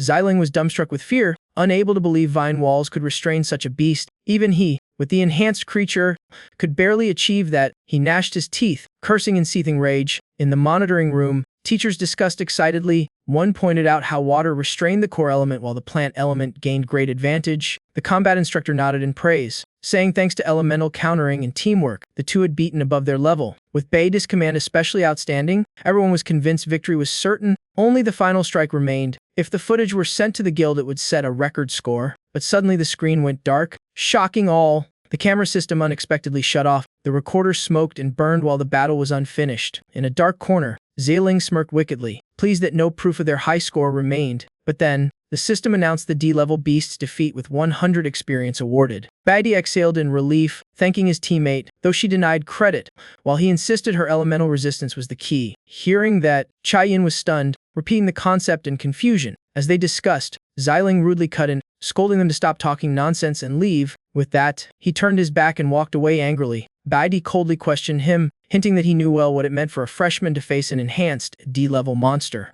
Xiling snapped back, claiming he only meant to help Qian grow stronger, but she avoided it. Bai Di retorted that his skill was truly weak. Xiling's eyes narrowed, filled with hateful killing intent. Bai Di, unafraid, pressed further, stressing that as an archer, was that really his best shot? Qian suddenly understood, sneering that no wonder Xiling wasn't chosen for the school's elite group. Xiling lost control, drawing his weapon and shouting accusations at them both. But Bai Di and Qian remained calm, gazes steady and provoking. Realizing his disadvantage, he clenched his teeth and had to sheath his weapon. He spat threats bitterly, warning the road ahead would show them. With that, he stormed toward the exit. On the way out, the two passed by the scene. They discovered the camera device was completely destroyed. Qian angrily condemned the senior's vile nature, asking what Bai Di was doing checking the device. He silently guessed Xiling broke it to block their score, but also realized he still had time to act. That thought made Bai Di smile unknowingly, as the enemy had actually opened an opportunity. Qian widened her eyes in confusion, urgently asking what he was plotting. He gave no explanation,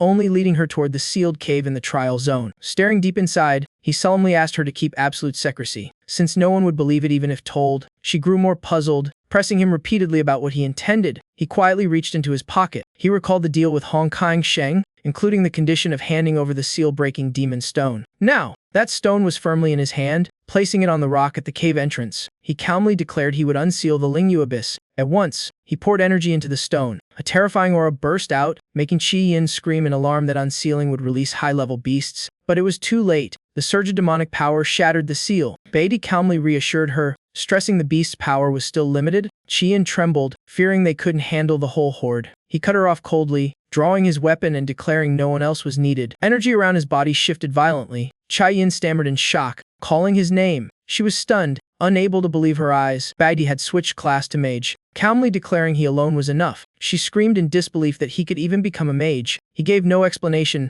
only instructing her to guard the cave entrance. At that moment, pride of lions burst out of the broken seal. They tore through iron chains, charging together straight at Bai Di. Qian turned pale, frantically shouting for him to be careful, but as the lions closed in, Bai Di's staff flared with light. He had switched class to Cloud Mage. E5, immediately casting Frost. The ice surge froze the charging lions momentarily. Qian gasped, covering her mouth, unable to believe a red class mage could immobilize three at once in an instant. After freezing them, Bai Di calmly noted the beasts had been imprisoned too long, driven mad, and would soon pour out in waves. He requested a larger combat space. Understanding instantly, Qian stepped back to clear room, replying crisply that she understood. From deep in the cave came the pounding sounds of more beasts rushing. Pack of flame jaguars. D2 charged out, eyes glowing red. Bai Di dodged with ease, noting they had been sealed for years, cutting their combat strength in half. He unleashed Frost again, condensed into sharp icicles that pinned the jaguars. As he calculated control strategy while casting, suddenly, a flame swordsman,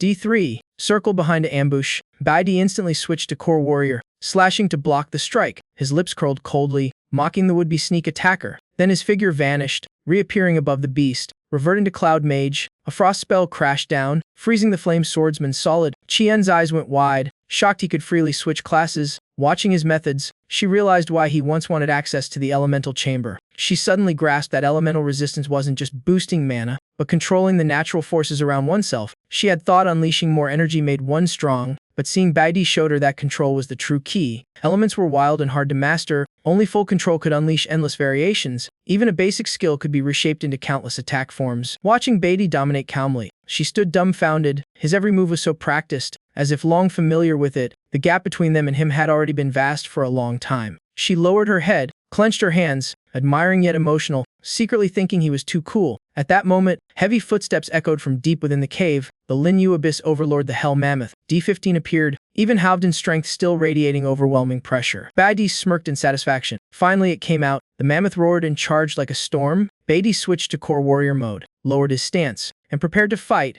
Baidi coldly declared that what he needed was on the opponent's body. After speaking, he leapt forward and stabbed precisely at its vital point. Without stopping, he dragged his blade across its back. The mammoth staggered, ready to collapse before counterattacking. Baidi stepped back and quickly judged its strength equal to a level 10 lion due to the seal. The beast shook its head, regaining clarity for a moment. It roared again and charged forward. Baidi jumped high once more. He unleashed a storm of sharp slashes like heavy rain. With just a few strikes, the mammoth fell under the combo. A fierce light flashed in Baidi's eyes. He gathered power and unleashed a deadly blade strike. The system announced activation of the Title 1 against 100. Messages appeared. Killed Flame Leopard level 2. Gained 110 experience. Defeated Two-Headed Lion D level 11. Gained 100 experience. Beat Hell Mammoth D level 15. Received 1,000 experience and 10 bone coins worth 10,000. Obtained King Fang, rare material to forge Xi and Wushang, and rank core weapon. Baidi's stats rose greatly. Fire 3,500, core 3,200, essence 1,450. He collected all the spoils. Approaching the mammoth's corpse, he noticed a glowing gem. It was the king gem with special power.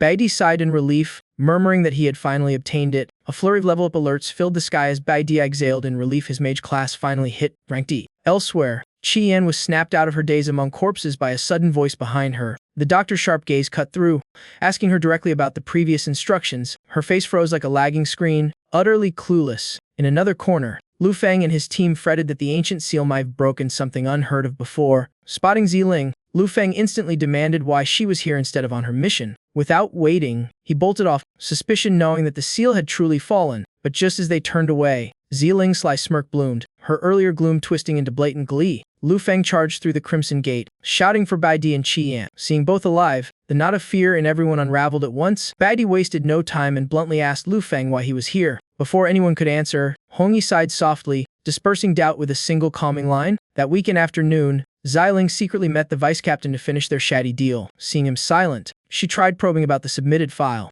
To her shock, the vice captain coldly said the position was already taken. The news froze her mind in a whirl of confusion. Agitated, she lost her cool, questioning her own worth and background. A match cut in for the vice captain, confirming the right person had already been chosen. Enlil sneered, marking Baidi as someone to watch out for. That night, on day 295, in a dingy diner, Jin Yu warned his partner trouble was closing in. Lin Sheng ate lazily, tossing out indifferent replies. Jin Yu caught the chill in that tone. His eyes sharpening, he leaned in, whispering that Captain Hong would arrive Friday, only to get a flat got it. Their talk broke off as a phone rang nonstop. Seeing the caller Jin Yu sighed helplessly, saying he'd returned to the team first and told the other to leave soon. Once Jin Yu left, Lin Sheng murmured cryptically, darkness clouding his gaze. Arriving home, he met the furious stare of the old man waiting inside. The empty house made the man roar. Not knowing where the mother and child had fled, he screamed, smashing everything in blind rage. Those useless wretches dared slip my grasp. If I catch them again, he roared, shattering glass as murky energy spread, cruelty gleaming in his eyes.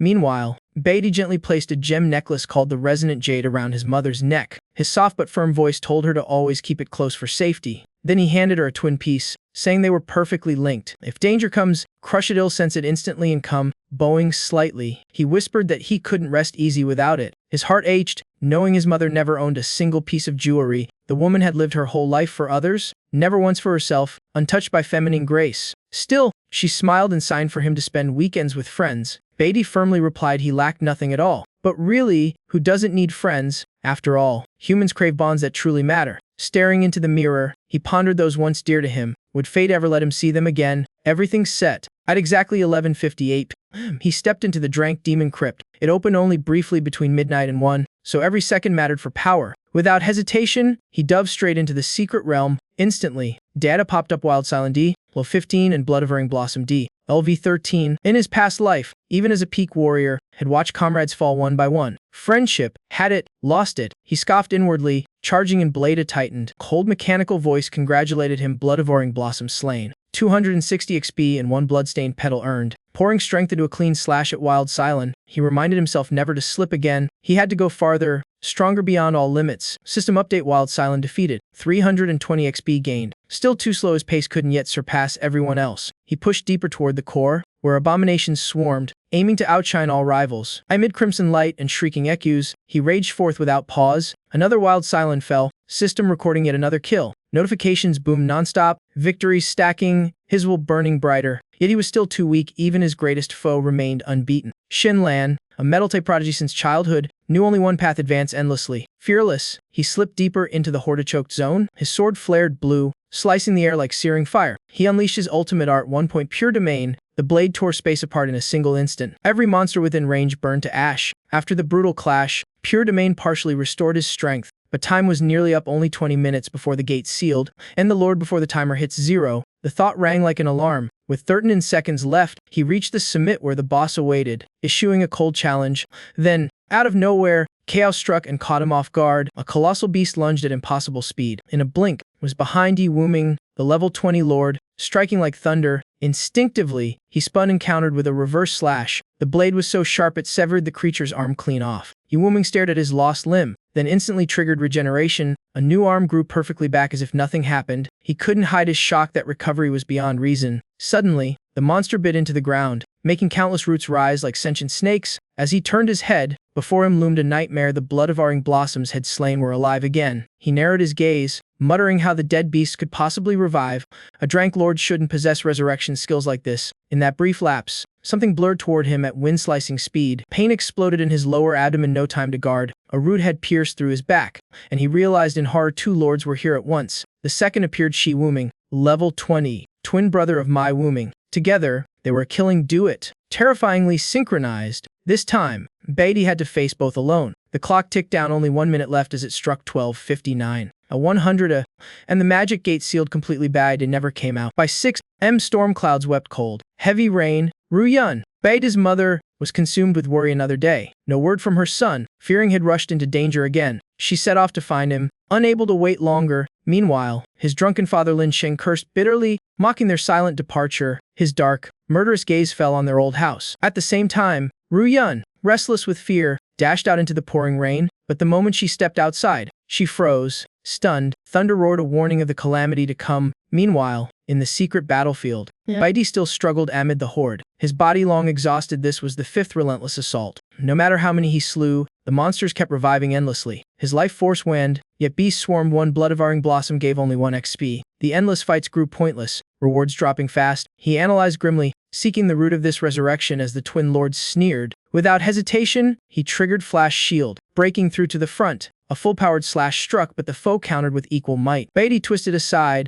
eyes narrowing, brain racing for the next move. With a skillful dodge, he sliced across the enemy's chest, then stabbed straight at the vital point. Mai Wuming howled in agony. Yet in a blink, the wound vanished completely. Seeing this, he deduced not just the minions but even the lords had rapid self-heal and mutual recovery. Had even decapitated one still. It regenerated perfectly. One revived. One healed. An unholy combo. Only Enshrank Healer could restore like that. Were they fed by hidden energy? Or was there a secret healing nexus here? Shi Wuming suddenly sped up, his form flickering as he appeared behind with a killing punch of icy malice. Beatty reacted instantly, using the skill Cut Path to split the damage and lessen the blow. Without missing a beat, he countered with the sword art Cut Matter, Strangely, mid-battle, the enemy began mimicking his techniques. In seconds, its wounded body fully regenerated again. For the first time, the monster spoke clearly, "You are strong." Its body was whole again, but Baidi's sharp eyes noticed something off. The healing energy came from a massive tree behind it, constantly channeling power. How? So the flower-type fiends use an ancient tree as their recovery core. Seizing the chance, he dashed toward it, slicing down a blocker and wrote. That tree was broadcasting revival energy across the entire zone. Sensing danger, the monsters shrieked and tried to retaliate, but too late. One slash ripped the air apart, cleaving the tree with a mortal wound. Badi smirked coldly. "Take the root." End the nightmare. The tree collapsed thunderously as he switched to Cloud Mage mode. Summoning his staff from above, given no time to react, he hunted down the remaining trees amid panicked screams. But too late, the staff finished charging and unleashed ice transmutation. All domain-level monsters froze solid like crystal statues in an instant. Next, he switched to Core Warrior mode, cutting down the remaining foes. No more revivals. My guess was right. He thought once the tree fell, their healing vanished. He had slain my Wooming, level 20 Lord, earning 2,500 XP and 100 Spirit Herb, a supreme healing item. With the power source gone, the rest disintegrated into dust. Only one final boss remained on the battlefield. Badi pointed his sword at it. Eyes sharp as blades. "Your turn." The last creature trembled in fear, but then it suddenly stood up, surprising him for a heartbeat. She Wooming spoke in a wary voice. "End me." Badi laughed mockingly, a lord wanting death for kin. "Fine, I'll oblige." He charged, landing the final strike. The foe didn't resist and fell instantly. 2,500 XP gained. He also obtained Toxic Thorn, a rare flower mint weapon material. As the last boss fell, the dungeon gate opened, sunlight spilling in like victory's call. Then, the system announced Flower Element Essence Max New Profession Awakening. He raised a brow, curiosity stirring. Had the flower path reached its peak? What would the new class be? He recalled his previous red class awakening, wondering what color this one would bring. When the result appeared, he felt slightly let down. Just a blue class. Still, he stayed rational. A summoner did need high stats, just mastery. Scrolling down, he found its title, Pact of Spirit Bloom, a contract with the evil spirit you. A spark flashed in his mind. If that's true, could the two fallen bosses also? A bold idea surged, and just as he guessed, faint twin souls drifted above the corpses of Mai and Shi Wooming. Badi calmly approached, casting Spirit Bloom Pact to summon both souls, which began regaining their original forms. Meanwhile, Lin Sheng stood outside a rental house when his phone rang. "Who the hell calls at this hour?" he growled, picking up, but upon hearing the caller's name, he froze. Was it really the officer? I'm invited to Captain Hongya's party too. Ha! Insane, a lifetime shot. Time to go big and reclaim my spot. Grinning, he strutted off, humming broken tunes. "Today's a lucky day, luck red as blood," he muttered. He even thought maybe he should find an old flame,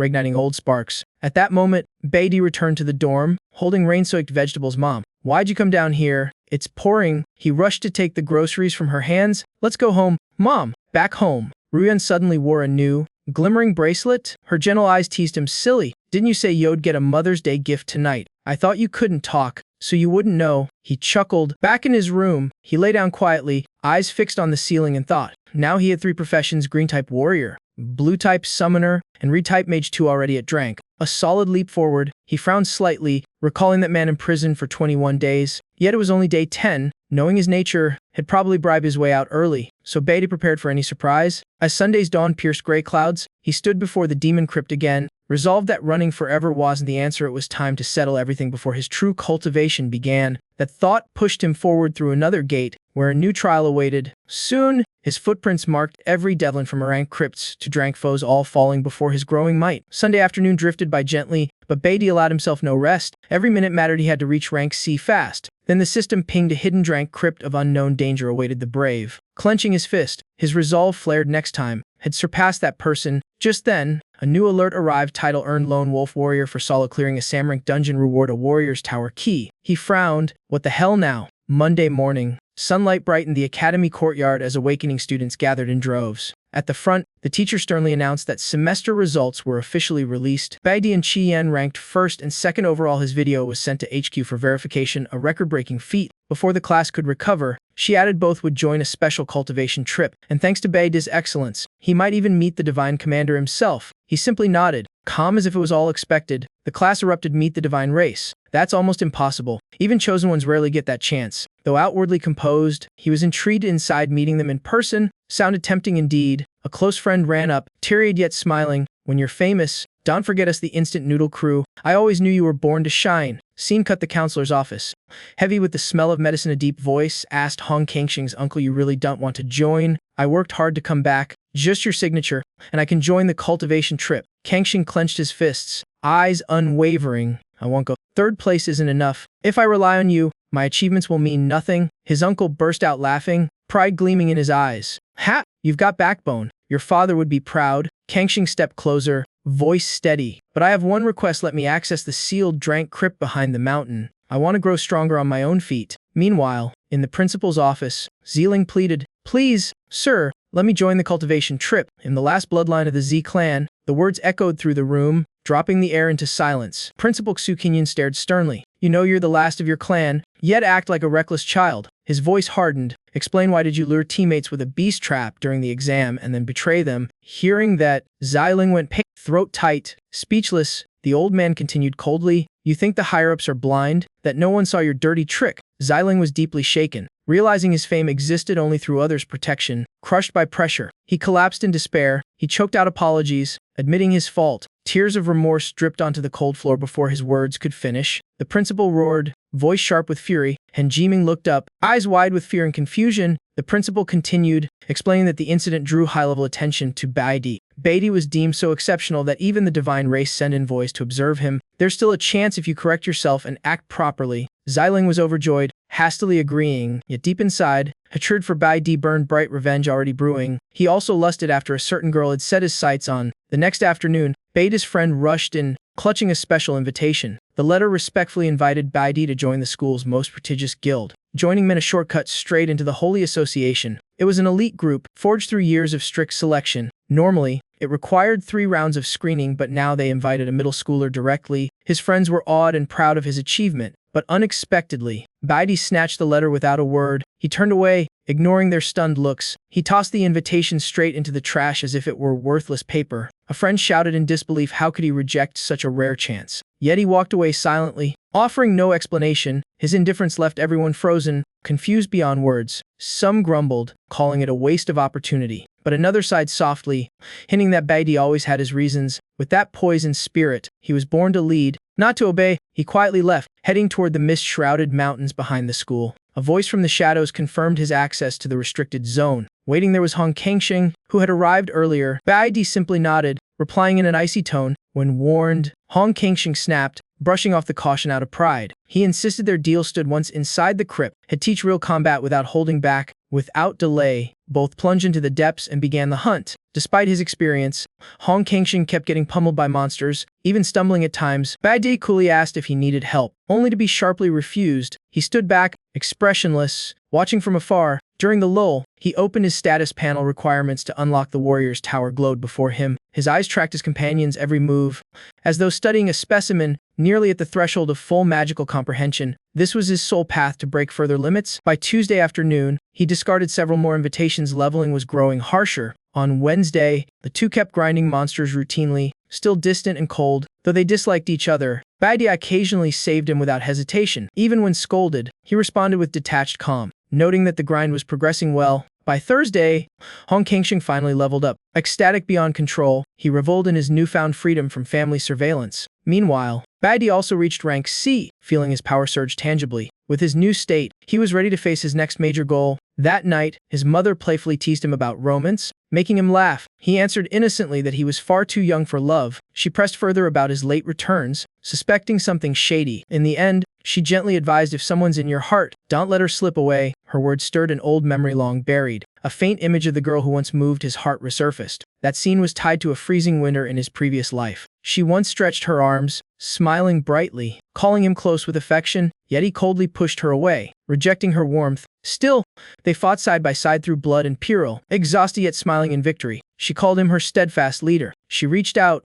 asking him to lift her and keep moving forward together. Then softly, she asked again for just one embrace, but he turned aside, leaving her others' care in silence. When fate struck, all he could do was watch helplessly as she died before his eyes. In that past life, after nearly dying himself, he was taken to a place called Enli. Their reunion happened in the most prosperous realm of mankind, the Holy River Nation. Yet now, her whereabouts were a mystery far beyond his reach, for in this life, only he retained the memories while she was but a stranger anew. At the same time, a former teammate grumbled about not reaching him, and Lee laughed heartily at the mention of him, sensing fun ahead. The more distant he was, the more people wanted to figure him out. They decided to meet him personally and deliver an official invite. As expected, the next morning he got a strange gift from his mother. She gently said it was his birthday present. He was surprised, never thinking she'd prepare such a thing. Slowly opening the box, he explored what lay inside. It was a simple scarf folded neatly in the box. Alongside was a handwritten card filled with love and faith. He smiled awkwardly. Why give a scarf when it's almost summer? In that moment, he realized his mother knew he planned to leave. She confirmed it, carefully advising him on weather and health. Turns out, she had always silently followed his every step. On his birthday, she told him to invite friends and slipped him money, but he shook his head, admitting he had no real friends. The scene suddenly shifted to the schoolyard, hinting at new events. There, he got an unexpected gift from a classmate. He looked at the strange item, puzzled about what it was. The guy grinned proudly, saying it was his favorite possession. Another student stepped up, looking smug like he had a big surprise. He pulled out a small gift box, boasting about its value. One glance told him the gift was truly precious. It was the original copy of his favorite magic film. In his past life, the two had secretly watched that banned movie together. The friend had warned him to keep it a total secret from teachers. Without hesitation, he stored the prize gift safely in his desk. Turning back, he nodded gratefully with sincere thanks. Seeing that, everyone around brightened with shared joy. Sien softly approached, her voice gentle as she called his name. She handed him a birthday gift, calling it the fruit of sin. Two classmates gasped, guessing wildly about what was inside. Rumor had it this was an unpriced, rank weapon. He was briefly flustered by her thoughtful gesture. After a pause, he solemnly declined, saying it was too valuable,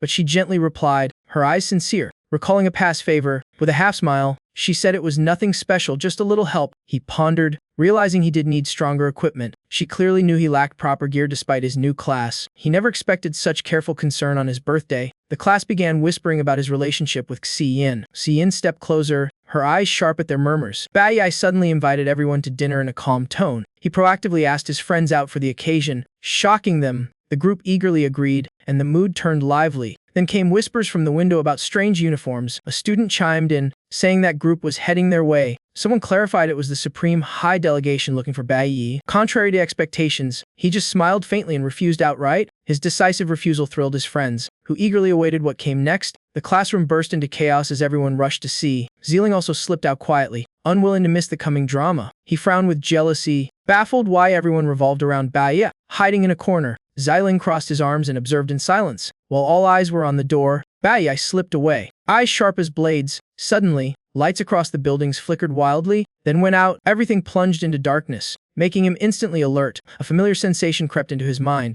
Like instinct awakening, he sensed a lightning strike rushing toward him. Despite the danger, Bai Yi stood firm and began his counterattack. The pressure from the blow sent everyone stumbling off balance. He quickly realized it was a distraction meant to mask the real move. Without delay, he drew his sword and followed the arc of the lightning. With a precise slash, he blocked a hidden ambush just in time. Then he began to clearly sense the source of the attack came from the left. Reacting instantly, he raised his sword to parry the revealed assailant. The scene unfolded so fast the students couldn't grasp what happened. Meanwhile, Enli smiled knowingly, eyes gleaming with appraisal. Bai Yi was also a bit surprised that things went exactly as he predicted. The girl stepped back slightly, keeping distance yet showing no fear. Smiling, she praised his reflexes and confirmed she'd chosen right. Old memories flashed. She once smiled and asked for a hug. Her hopeful eyes had silently begged for that embrace. Once again, she earnestly asked for a hug from someone she trusted. But back then, he only panicked and ran away. Returning to the present, Enli said she wanted to talk directly since he never replied. His friend still stared blankly, lost on what was happening. Yifan felt annoyed, assuming he'd reject her again. Enli stayed composed and continued her introduction, but before she could finish, Bai suddenly stepped forward and hugged her tightly, shocking everyone. The whole class froze,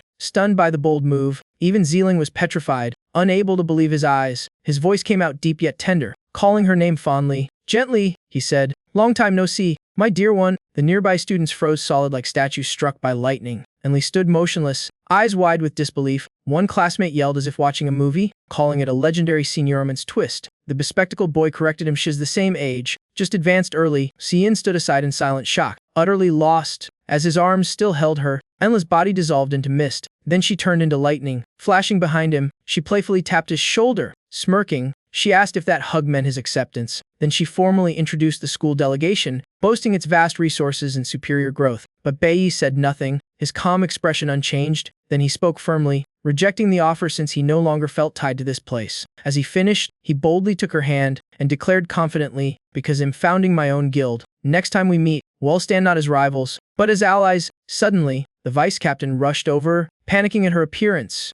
He announced that Dae Wei-hong had returned and the principal wanted the team to greet him immediately. Hearing that, Lee turned and left without hesitation, leaving only a promise for the upcoming cultivation journey. Then we'll have plenty of time to really talk things through. She looked back teasingly, and to see if your long-time no-see was real or just sweet talk. Her figure faded into the sunset, leaving an unforgettable trace. The schoolyard buzzed with chatter while Zeeling gnashed his teeth in fury. Everyone whispered about how he dared reject the strongest team and even planned to form his own guild. Some doubted him due to age and cost, but others reminded them of his record-breaking exam results. The bigger shock was how he openly hugged the school goddess, and she didn't resist. Amid it all, Bei quietly sank into thought about that fateful encounter. Members of the Divine Guild always hid their identities, so her showing up was beyond expectation, had nearly missed the chance to meet the most familiar soul from his past life. A soft smile crossed his face. What a birthday gift indeed. On the evening of the 56th, after class, the group gathered at Luang Barbecue. Huang Xian asked Yifan about the food, who said Bei chose the spot himself. At the next table, Sai Yin suspiciously asked if he was serious about forming a guild. She pressed further, reminding him he once said he wouldn't stay long. Was he moving up early? Chewing his meat, he calmly replied that after this cultivation phase, he planned to move to the Holy River Nation. His words froze the table. Everyone was stunned. He planned to leave the academy. Still calm, he said he wasn't quitting school, just not staying here, prompting them to ask if he'd apply to the Divine Arms Academy in Holy River. Meanwhile, at the Kempinski Hotel lobby, a luxury car screeched to a stop, drawing all eyes. When the door opened, an attendant rushed out respectfully as if greeting royalty. He bowed deeply, inviting Dae Wei-hong to step in. The newcomer was the Crimson Commander of the Divine Guild, and the hall seemed to stop breathing. At that moment, Lingen's face went blank as if drenched in icy water. Nearby, Ling Sheng stood beside a reed-haired man whose name Lingan couldn't recall. Soon,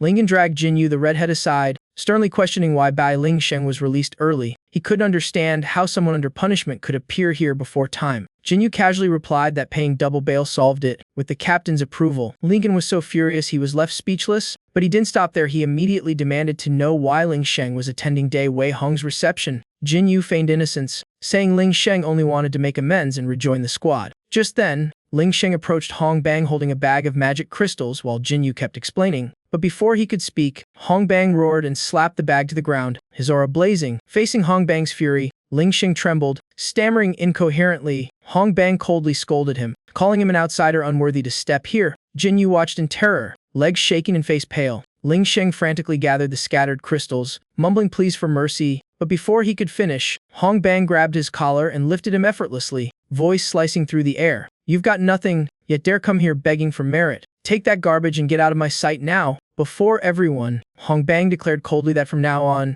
Ling Sheng was banned from ever approaching the squad. The decree pinned him to despair. Driving him mad, he smashed a magic crystal in rage. Muttering like a lunatic, he hissed, "One by one I'll make you all pay." At that moment, Yun Ya happened to step out of the apartment's trash room. She had no idea had been waiting there who knows so long. Seeing Ling Sheng, her face turned pale with panic. He bared his teeth in a vicious grin, eyes flashing menace. He muttered gleefully, "Seems today's my lucky day." Back at the barbecue, Bai Yi suddenly noticed a familiar group entering. Spotting their medals, he instantly recognized their affiliation, that emblem he knew it all too well. They were members of the Divine Guild. Yifan whispered that if Bai Yi entered the Divine Relic Academy, he might outrank them all someday. Yifan sighed, while Xia brushed it off, vowing to pass and stay with him. Bai Yi appeared calm but felt uneasy at how smoothly things were going. Huang Xian reminded everyone it was his birthday, so they should keep the mood cheerful. Yet even on his special day, Bai Yi sensed a vague unease within. The group raised their glasses, smiling brightly, but the cheerful air was soon disturbed by a faint feeling of dread. Yunya clutched her son's gift tightly, seeking comfort in confusion. Ling Sheng snarled venomously, full of hatred and contempt. He ranted madly, accusing her of disgraceful ties. He threatened to teach her a lesson she'd never forget. He brought up old grudges, eyes gleaming with malice, demanding the origin of the item she held. It was a bracelet, a gift from her son. Yun Ya instinctively hid it, but Ling Sheng sneered and suddenly threw a punch. At that instant, the bracelet glowed mysteriously as if alive. Two ethereal beings emerged from the light. Summoned into being, they intervened immediately, blocking the strike in a flash. Their cold eyes radiated unwavering resolve. In unison, they vowed to sacrifice themselves to protect their master. The two wood-type spirit beasts were her companions, recalling her son's promise. He had told her to wear the bracelet so she'd be safe when he was away. Back in the present, the spirit beasts attacked in unison. They executed a flawless combo. Blasting Ling Sheng backward, he staggered, looking utterly beaten and disheveled. He wiped the blood away and grinned chillingly. Rage surged within him, his eyes glowing a terrifying red. At the barbecue, Bai Yi suddenly sensed the bracelet sending a strange signal. A surge of energy hit him, draining the color from his face. He instantly stood up, announcing he had to leave right away. His friends were stunned by his abrupt reaction. Outside, he called to check on the investigation's results. The report said Bai Ling had attended the banquet but was expelled afterward. After leaving the hotel, his whereabouts vanished completely. Worried, Bai Yi called home, but no one answered. After countless calls, fear crept in his mother might be near danger. If she met that man now, the consequences would be dire. The worst may already have happened to his mother. Without hesitation, he sped home on his bicycle like the wind, even with spirit beasts guarding her.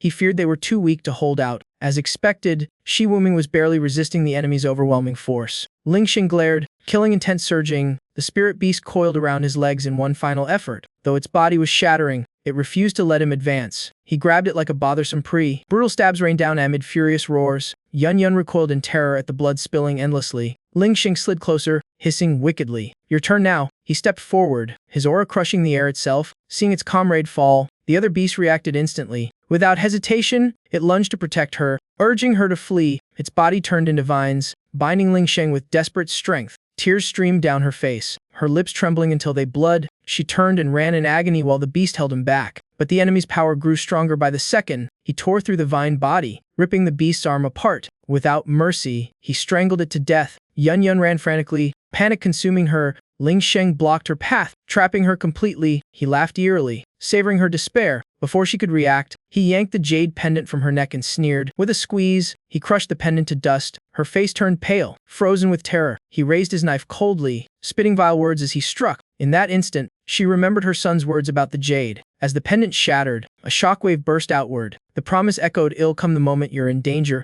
Bai Yi appeared suddenly, stopping the blade with his bare hand. Both froze, unable to believe their eyes. Even Ling Xing stood stunned by his lightning-fast arrival. Bai Yi uttered one firm line. "This ends now." At once, memories flooded back like a raging storm. Back then, his father tortured his mother while he was tied, helpless to stop it. The madman, enraged by failure, vented all fury on his fragile family. The boy cried and begged his father to stop hurting her. He kept pleading, clinging to a fading hope for mercy. But it was too late. His mother couldn't survive. That day, meant for joy, turned to tragedy because he came home late. The unemployed man had become a monster, destroying his own home. Dark hatred consumed him. Reason long lost. Bai Yi struggled to rise, breaking free of the chains that bound him. Then he rushed forward, clutching his dying mother's tortured body. All that pain carved into his memory like a blade. The psychological shock triggered an evolution beyond his level. From an ordinary role, he burst forth as a platinum crane warrior. Flames of vengeance surged as he faced the man who caused the tragedy. In fury, he summoned chains from deep within his spirit. They coiled around the tyrant, sealing off any escape. Finally, he ended his foe with every ounce of silent hatred. But it was too late. His mother could never return.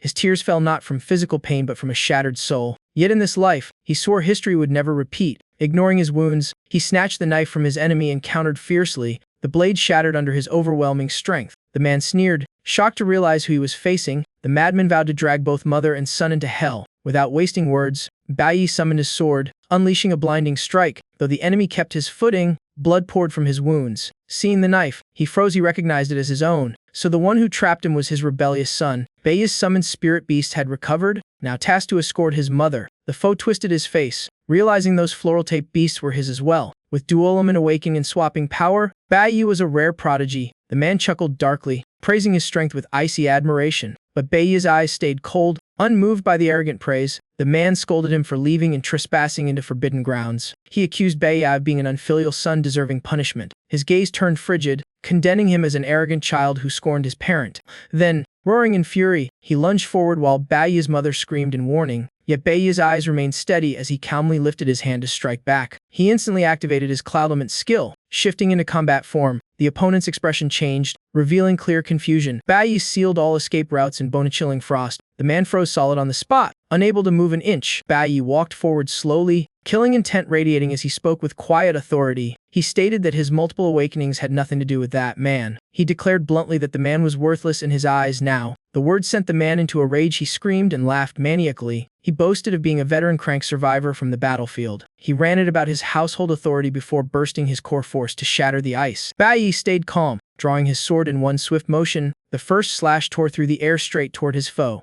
The blade shifted stance, flowing into a second attack. The armor-breaking strike pierced through the front guard cleanly. The man stared in disbelief that his defense was shattered so easily. Bai Yi withdrew his sword, leaving a deep gash across his body. The man panicked, questioning his power. But Bei advanced with icy menace. He declared the severing of blood ties, erasing all bonds between them. His voice was sharp as frost. This man no longer mattered to him or his mother. Those words made the man's body stiffen for an instant, then he burst out laughing madly, shrieking about parental debt before Bai kicked him away like trash. The kick sent him spinning before crashing hard onto the tiles. Before he could recover, Bai closed in, dodging and countering with precision. The man shut his eyes. Enduring the storm of blows, he couldn't grasp why he had fallen to such a pitiful state. His mind still clung stubbornly to his red crank title. The relentless strikes left him staggering, nearly collapsing. Bai grabbed his collar, stressing that he never stood a chance. For years, the man had ruled only through brute force. He deluded himself into thinking authority gave him worth, because outside, he never dared face anyone stronger. Bai spat that he was nothing but a cowardly fool, a hollow man with no real value.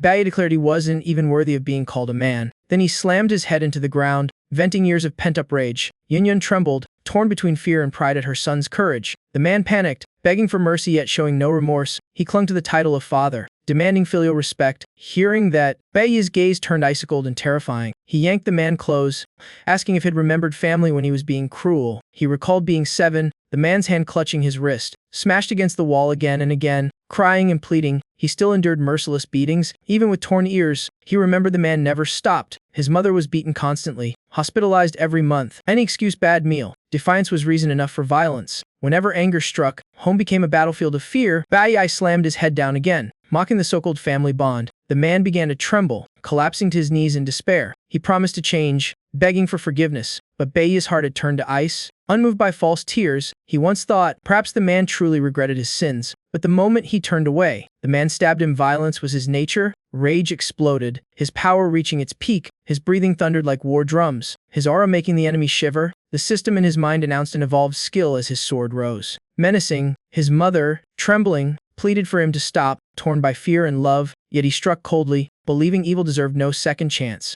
That monster must be stripped of all power to harm again. The slash fell with an earth-shaking shockwave, tearing the man apart. He screamed in agony, his body shredded beyond recognition. In panic, he begged to keep their fatherson bond, but to Bai, the words only made his stomach churn in disgust. He raised his hand, casting an ice skill without hesitation. Instantly, he sealed the man's mouth, silencing his cries. Bai declared the same ending as before, nothing to regret. But just as he lifted his sword, a familiar voice echoed in his mind. He froze, turning to identify who had called his name. Then he realized the spirit beast Wu Ming was linking his mother's consciousness. She said she didn't want him becoming another version of that man. That monster had already lost everything precious. Living in torment was punishment enough. Choking up, he tried to respond, but her voice continued to resonate. She didn't want him walking down that same dark path, nor did she want him burdened by vengeance for half a lifetime, like before rotting in prison. Watching time drip past cold bars, her words rang like a bell of clarity amid his labyrinth of hatred. He nodded and said, "I understand," declaring he wouldn't kill the man but would never let him touch his mother again. In that instant, he recalled a skill from his past life, dual judgment. When cast on the dying, drains all spiritual power and leaves them crippled forever. His cold eyes followed the flash of light sealing destiny's verdict. The blade carved an X deep into the old man, stripping every ounce of awakened power. He proclaimed the man powerless, no longer a practitioner. By dawn, the man must leave the city and never approach his mother again. Wu Ming would remember his aura within 3 miles, had be hunted instantly. Even if the man hid in prison forever, had still find and end him. Bai Lingsheng finally realized had fallen from glory to helpless mortality. He trembled and bowed his head in despair. With everything settled, he helped his mother back to her familiar room, then ordered his 2 spirit beasts to heal her carefully. Wu Ming joked while treating her that the old man hadn't even touched a hair on her head. Hearing that, he exhaled in relief. Had arrived in time. Ruyun comforted him, saying they had guarded her well. Yet he insisted on finding more protective jades for her safety. To his surprise, his mother suddenly spoke again like before. He gasped at she really just spoken aloud. It wasn't telepathy this time but an actual voice from her lips. She herself was stunned, not knowing how she could speak. Wu Ming explained it was a temporary recovery from spiritual shock. Days later, the scene shifted to his departure from home. His mother and friends gathered, hoping he'd stay longer. He answered gently yet firmly that all was arranged, with protective jade to alert him of any danger. He asked them to care for his mother wholeheartedly. She knew he must leave to cultivate, but didn't realize that the boy in her heart had long become someone else. He carried a flesh-cutting hatred that forbade retreat. Just then came a rare chance, a pass to the Holy River Kingdom. That was where his target hid the one fateful chance of his life. In his hand lay an invitation from the Holy Order Guild, letting him reach Shenghe earlier than in his past life. Though he knew the road might not lead back, he had to go. At that moment, his mother slapped her forehead,